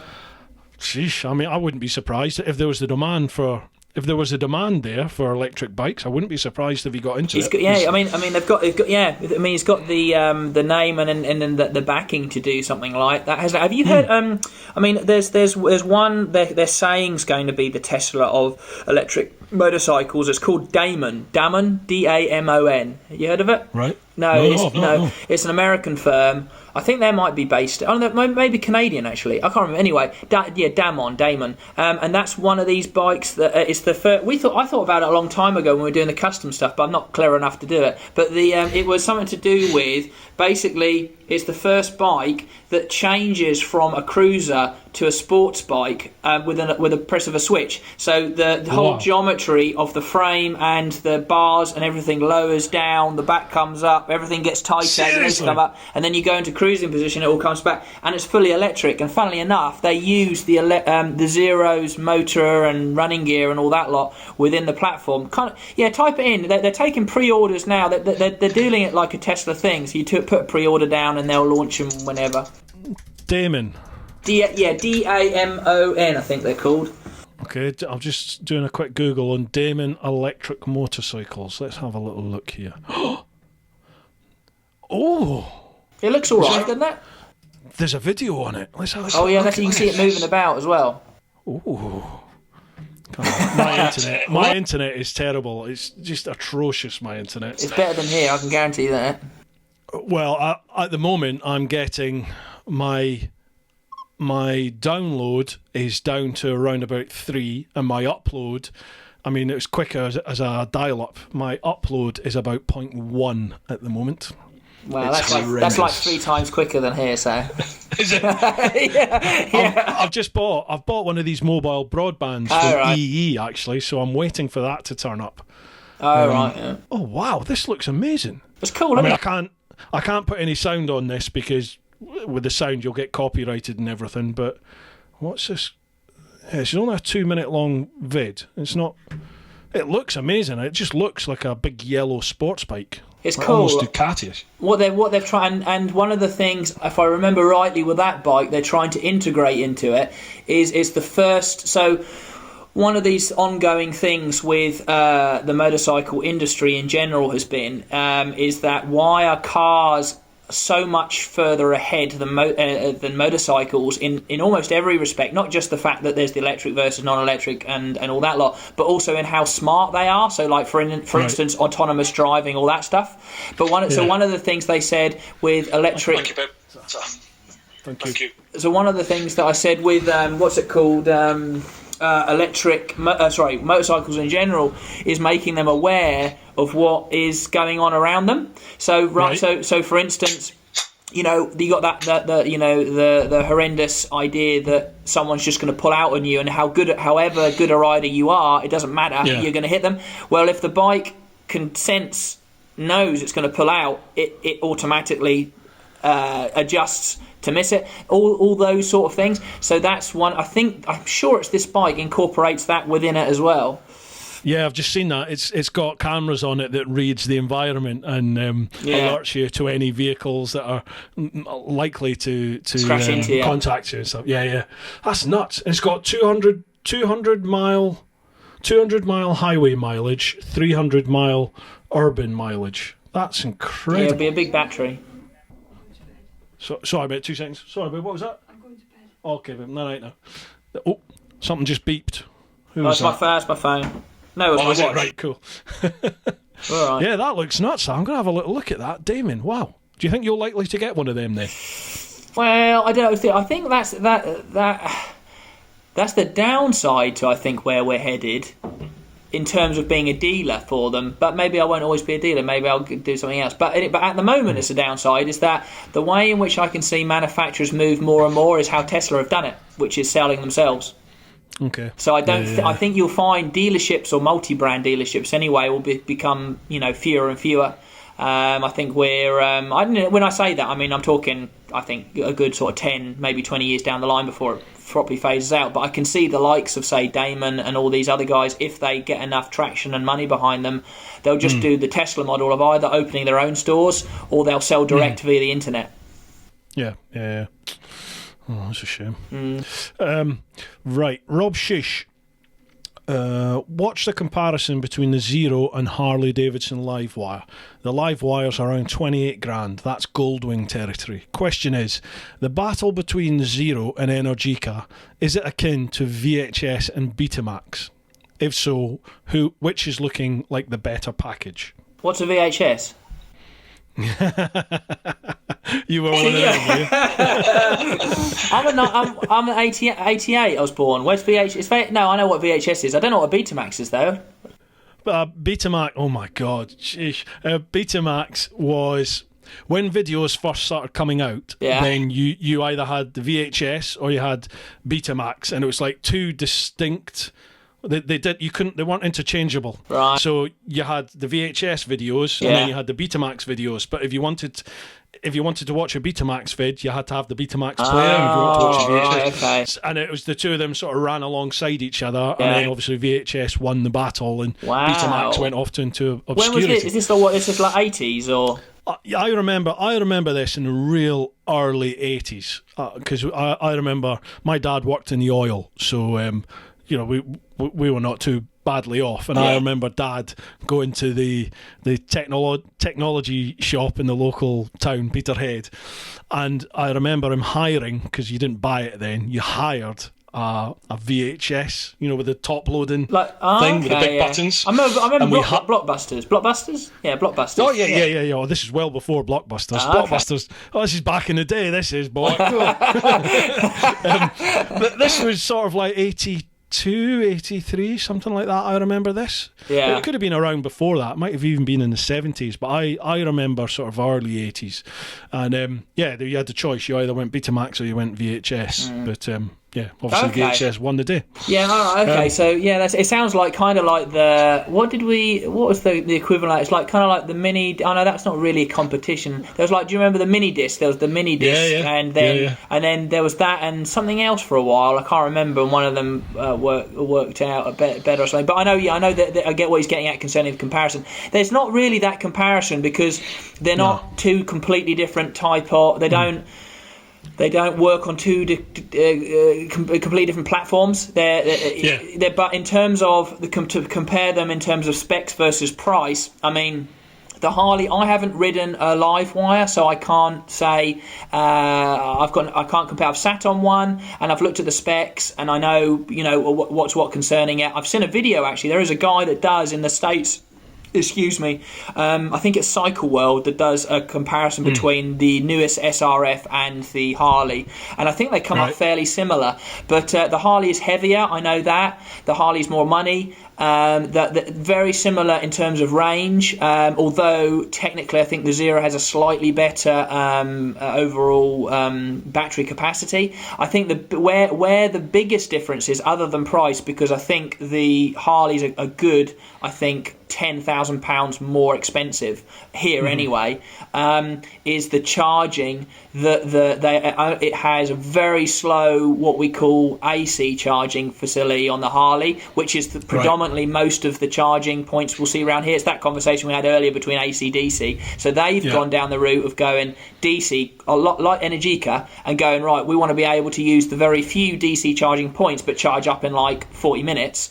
But if we get stuck and there's only an AC, we're going to be charging for like 4 hours. Whereas the Zero, fully spec'd out on AC, which there's a lot more of, can charge up in like an hour, but doesn't have any DC charging facility on it. Right. Having a look at these, there's a lot of ones at which we've already covered here, that like the environmental impacts. Yeah. So Tony Wilkins 14, how environmentally friendly are they, especially the batteries? Will we be able to produce enough power to charge all the batteries if they take off? Well, we've kind of covered that. Joe Sewell, is there an environmental cost for the production of the batteries? If so, will this be offset during the life of the battery? Again, I think we covered that at the start, didn't we? The actual materials that are needed, lithium and things like that. I think so. I mean, like we said, there is obviously an environmental cost with the manufacture of the batteries, but as things go on, things will become more and more recyclable and end of life will be extended longer and longer and longer. I don't actually know. It's not something that I've looked into. I mean, most manufacturers and brands have like an end of life policy where they either go for Powerwalls or whatever. But honestly, I have to have a closer look into it at some point. Is that when a battery is dead, which takes a long time, I know that. Obviously, the lithium, like we said before, is 100% recyclable. You can get that back, but it's actually cheaper to get it new. I don't know if of all of the other components within the battery, what can be turned around in, because obviously you've got the casing, and all that lot. You think with enough money invested, you could recycle almost all of it, really? I think. Yeah, you would think so. Yeah. Well, again, I suppose that sort of stuff, that research and development will come as the demand grows, won't it? Yeah, I believe so. Yeah, and the money then comes with it. Yeah. Paul Jenks 21, loving the podcast. Cheers, Paul. Good. I am too, mate. Do you think that reducing charge time is going to be key to increasing electric bikes' popularity and competing with the internal combustion? Well, yes. I think we've covered that. Yeah, pretty much, yeah. Why are bikes not using a similar design to cars where they use dual fuel to help improve range and charging speed through self-charging? Good question. Yeah, I mean, we get asked that every now and then. That's got, as far as I'm aware, and from what I've looked into it, it's down to available space in a motorcycle, because effectively you've got to have two propulsion systems in the same space. In a car, you've got enough room to have that. In a bike, you haven't. There is room, and I'm sure people have played around with the idea. But you've either got to have a very small engine or a very small battery. And you're probably negating the efficiency of the other by you just haven't got the room increasing the weight. Yeah. Okay. So just the general physical dimensions of the bike. Yeah, I believe so. Okay. For Ginger, aka Dom, for someone starting out biking, what type of engine size is good to start out on? It's nothing really to do with electrics, is it? Well, do you think? Sorry. As a new rider, do you think you can go straight onto an electric bike? Yeah, I mean that's actually that. Although the question might not be directed entirely at electric, it brings on to a really good point of new riders and beginner riders, because electric has opened the doors, I know for a fact, to a lot of people, not only that haven't ridden before, but also from people who used to ride and then have stopped riding for whatever reason, because the way in which the electric motor power is rated allows you to ride a lot faster bike on a lot lower level license. So, for instance, this is actually something that I wanted you, if you ever end up down this neck of the woods, for you to have a go on some of these other bikes other than the big boys that we sort of send down to you, is to have a go on, say, one of the 11 kilowatt bikes, because they're, if anything, they're the most. I get the most pleasure out of putting people on those bikes, because before you go off, you go, just remember this is a 125 equivalent, right? They go, yeah, don't worry, and they'll either go, yeah, no worries, or they'll go, oh, do I have to ride it? Oh, I don't really, and then they go off on it with their mate who's on the SRF or on the Energica, and honest to God, no embellishment, the 11 kilowatt zeros will keep up with any of the big boys till like 50-60 mile an hour. They are insanely fast. I mean, you look at the reviews and stuff, and it's just the way in which the licensing works to allow you to ride, a bike certainly that accelerates that quick and can keep up with pretty much a 600cc sports bike if you wanted to on that license. There is the argument is, should you be allowing people to ride that, at that level? However, insurance pretty much stops the likes of very, very new riders or inexperienced or young riders to get on it anyway. So you usually find that older people maybe coming back into riding, or people that don't want to take the full test, can quite happily ride these bikes and never really worry about upgrading to a full license, because they don't need to, and there's also the outlook that electric is far less what's the word? Not imposing, far less unapproachable. Like, for a lot of people, and I didn't realise this, having been in a custom world, and before that I worked in a Harley and chopper bobber, big beards, bellies, and tassels and tattoos and all that shit. It's quite intimidating to work with. Hang on. Look at that sweet tat. I've got one up here, but I can't show you. It can be quite intimidating from an outsider's perspective, and whether that is sports rider groups or Harley, whatever. So electric, what we've found is that it really appeals to new riders because there isn't really a stereotype for an electric rider yet. I get that. And also for female riders as well, because I don't think for a long time. I think a big proportion of the population. I don't know what is the proportion of the population male to female? Do you know? I don't know. I haven't got a clue. Google it. No idea. Google it. Right, hang on. Google it. What in the UK? Yeah, in the UK. Just for the UK, because I've no idea. UK population male to female. There we go. Right, let's see what we get here. Google is our friend. Oh yeah. In 2018, the population of the United Kingdom was over 66 million, with 33.65 million females to 32.79 million males. Okay, it's almost 50-50. Almost 50-50. It's slightly more ladies. So what So wasn't like that in my clubbing days. I tell you, there's just hardly any. That's not right. That was one of the reasons why I always remember we ended up going up to Nottingham for a stag do, and I was like, why are we going up to Nottingham for a stag do? I've never been to. I don't even what's in Nottingham. They're like, well, it's a fact. There's 3-to-1 ratio women to men. I'm like, is that even possible? I don't know. That is the best marketing by any town council ever, because I was in Glasgow at that point, and we were always saying, let's go to Nottingham.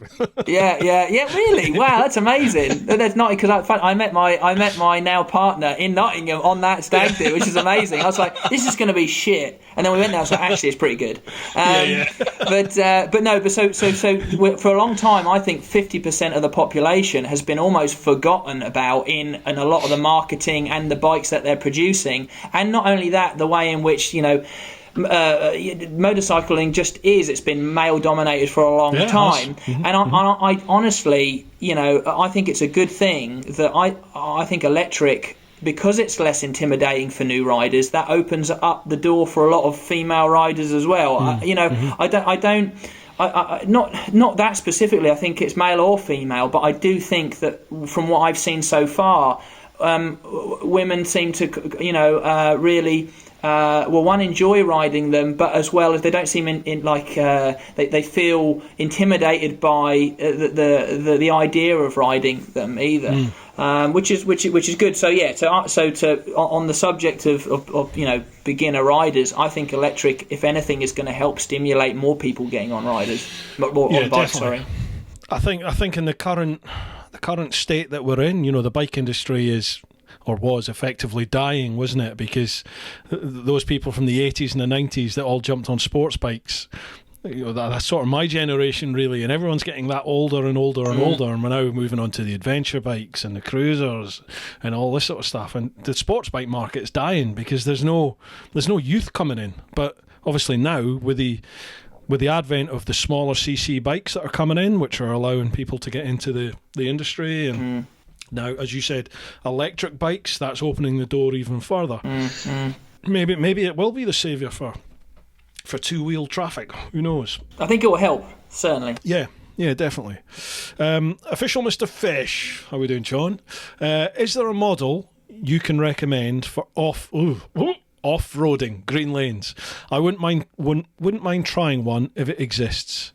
And he says, I can come too, Bruce. He knows how much I like the dirt.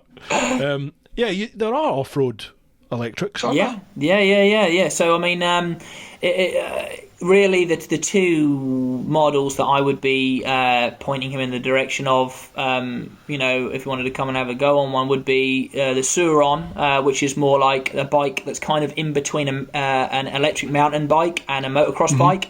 You do on-road and off-road. It's small, it's light, it'll do like 45 mile an hour, but it's pokey as hell, but because it's so light, it's so easy to jump. You can jump it off of, whatever you want. It's got decent suspension, fully adjustable, and they're only about $4,000.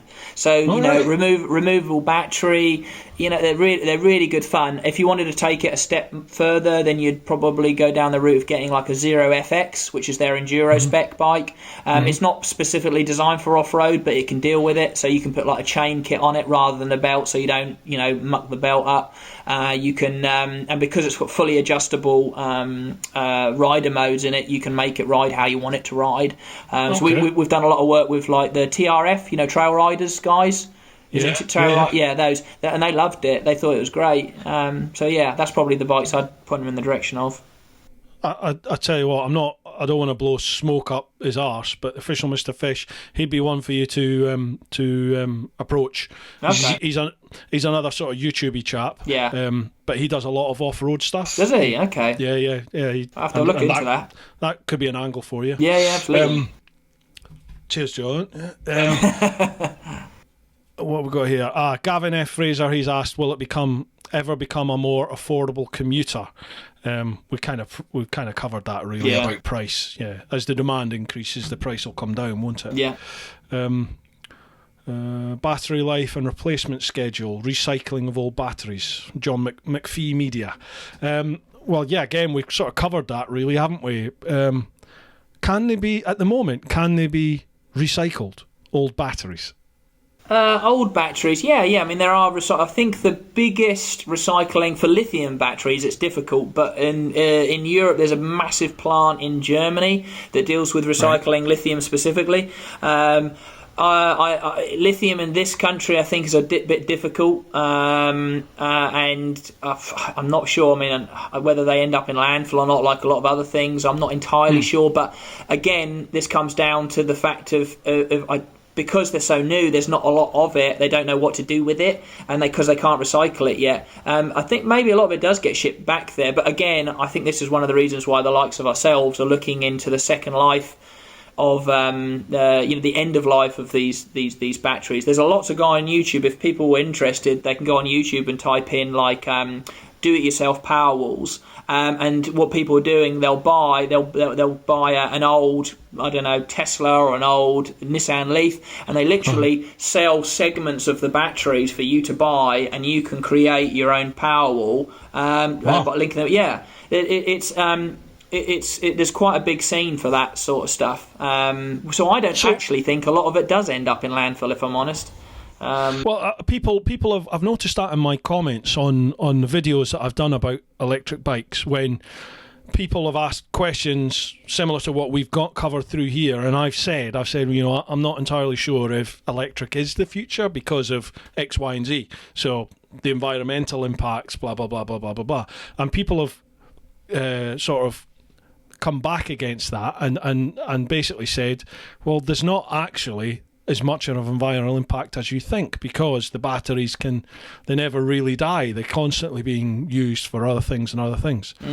What is a power wall? We've mentioned this a few times. But it's basically a big battery that you put on your wall or anywhere within your house as a backup source of power for your house. So the idea being, for instance, is and I love it. I love the idea of it because I'm all for self-sufficiency. My perfect setup is we're converting a 1970. I think I've told you before. We're converting a 1970s double-decker bus into a house round the back, and so my idea is to have. I've made everything electric. Is to have a series of batteries, which is effectively, it's going to be our power wall, which we then can charge from solar or wind, and then but we'll be also plugged into the mains. Basically, we use the mains when we don't have any power in the batteries, or we use it when it's cheap electricity, let's say, and all the time those batteries are being charged little bit by the solar and wind, and if we work it right and everything's LED and low energy usage,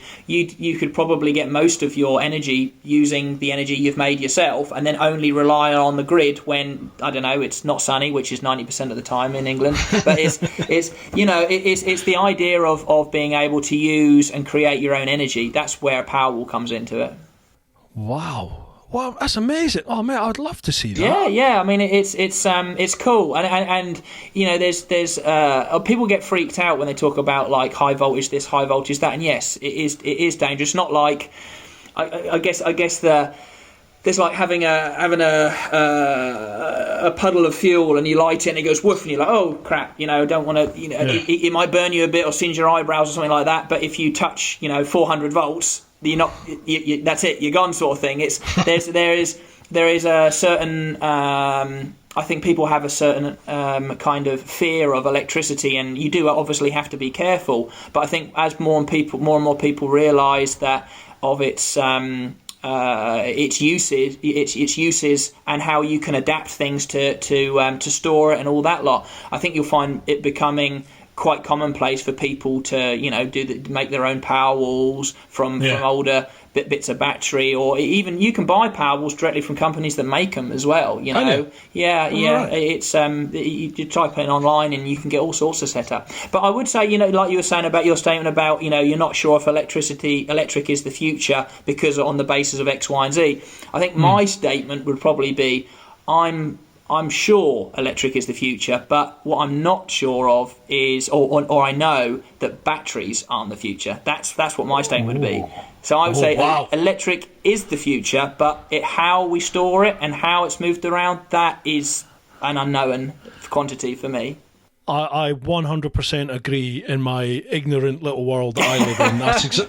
That's exactly what I'm thinking, in that, yeah, undeniably, electric seems to be the way to go because you can generate it from the wind, from the sun, from the waves, or nuclear. You know, I'm sure we haven't even scratched the surface of the possibilities of nuclear. No. But yeah, it's capturing and storing that energy, isn't it? That's the issue, yeah. Yeah, absolutely. Right, we have one more question. Are you okay for one more? Because this has been 2.5 hours, this. That's all right, that's right. James Lewis Moran, why is comprehensive electric motorcycle insurance so expensive, over £1,000, and when will it become more affordable? This is for a 50cc equivalent bike too. Wow. Wow. £1,000. Yeah, I mean, I think it's a difficult question, mostly because there's a few factors here, because you don't know, you know, assuming that it's a level playing field, which it should be. So if you took an equivalently priced equivalently priced and powered combustion motorcycle and an electric motorcycle and went to get insurance on it in the same instance, so on a level playing field, technically, from the guys that we work with, there should be no difference in price. You shouldn't be penalised because it's electric. For the guys we work with, there's a lot of companies out there, because they don't know what the electric is, they'll just put a ridiculous premium on it because they don't know what it is. So, I mean, we always say, you know, insurance has been a bit tricky, but I would say 90% of the time comes down to the person on the phone they're speaking to not fully understanding what the bike is.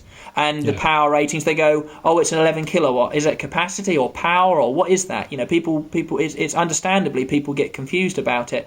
So the guys I would say, if you are having problems with insurance, and this is not what's it called? This isn't a pitch for them to come to me, but drop us an email, and we can try and point you in the directions of the guys that we work with. Awesome. You know, and you know, I'm sure we can. It's very rare for us not to be able to find someone equivalent insurance to what they would be paying if they were buying a combustion bike of a similar, you know, price and power. Fantastic. Right, folks, I will, if you check in the description down below, there'll be a link to the English electric motor company, so drop them a line if you're looking for your insurance, and Alec and the staff there will sort you out. And key workers as well, remember, and key workers as well. Absolutely, yeah, definitely.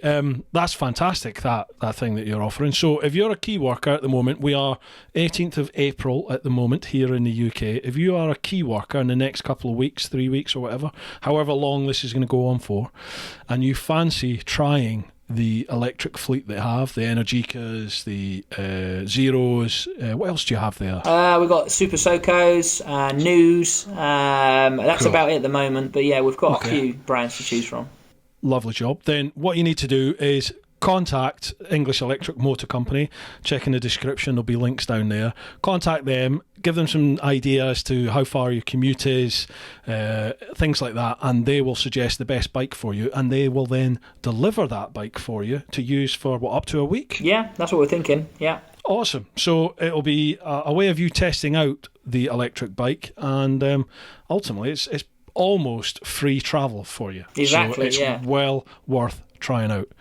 Alec, this has been awesome, man. I've loved it. I can't believe that's 2.5 hours. I actually thought to myself, are we going to have enough questions to do like an hour and a half? But wow, this has been one of the longest ones so far. I've loved it, mate. Thank you very much for coming on, and hopefully putting a few myths to bed about electric. Absolutely, no, it was a pleasure. Thanks so much for inviting me on here to talk about it. And it's I was more concerned it was going to be like this absolute grilling over all these figures. Yeah, you can't see it, but the floor has just got A4 pieces of paper with specs, so I can pick up on it.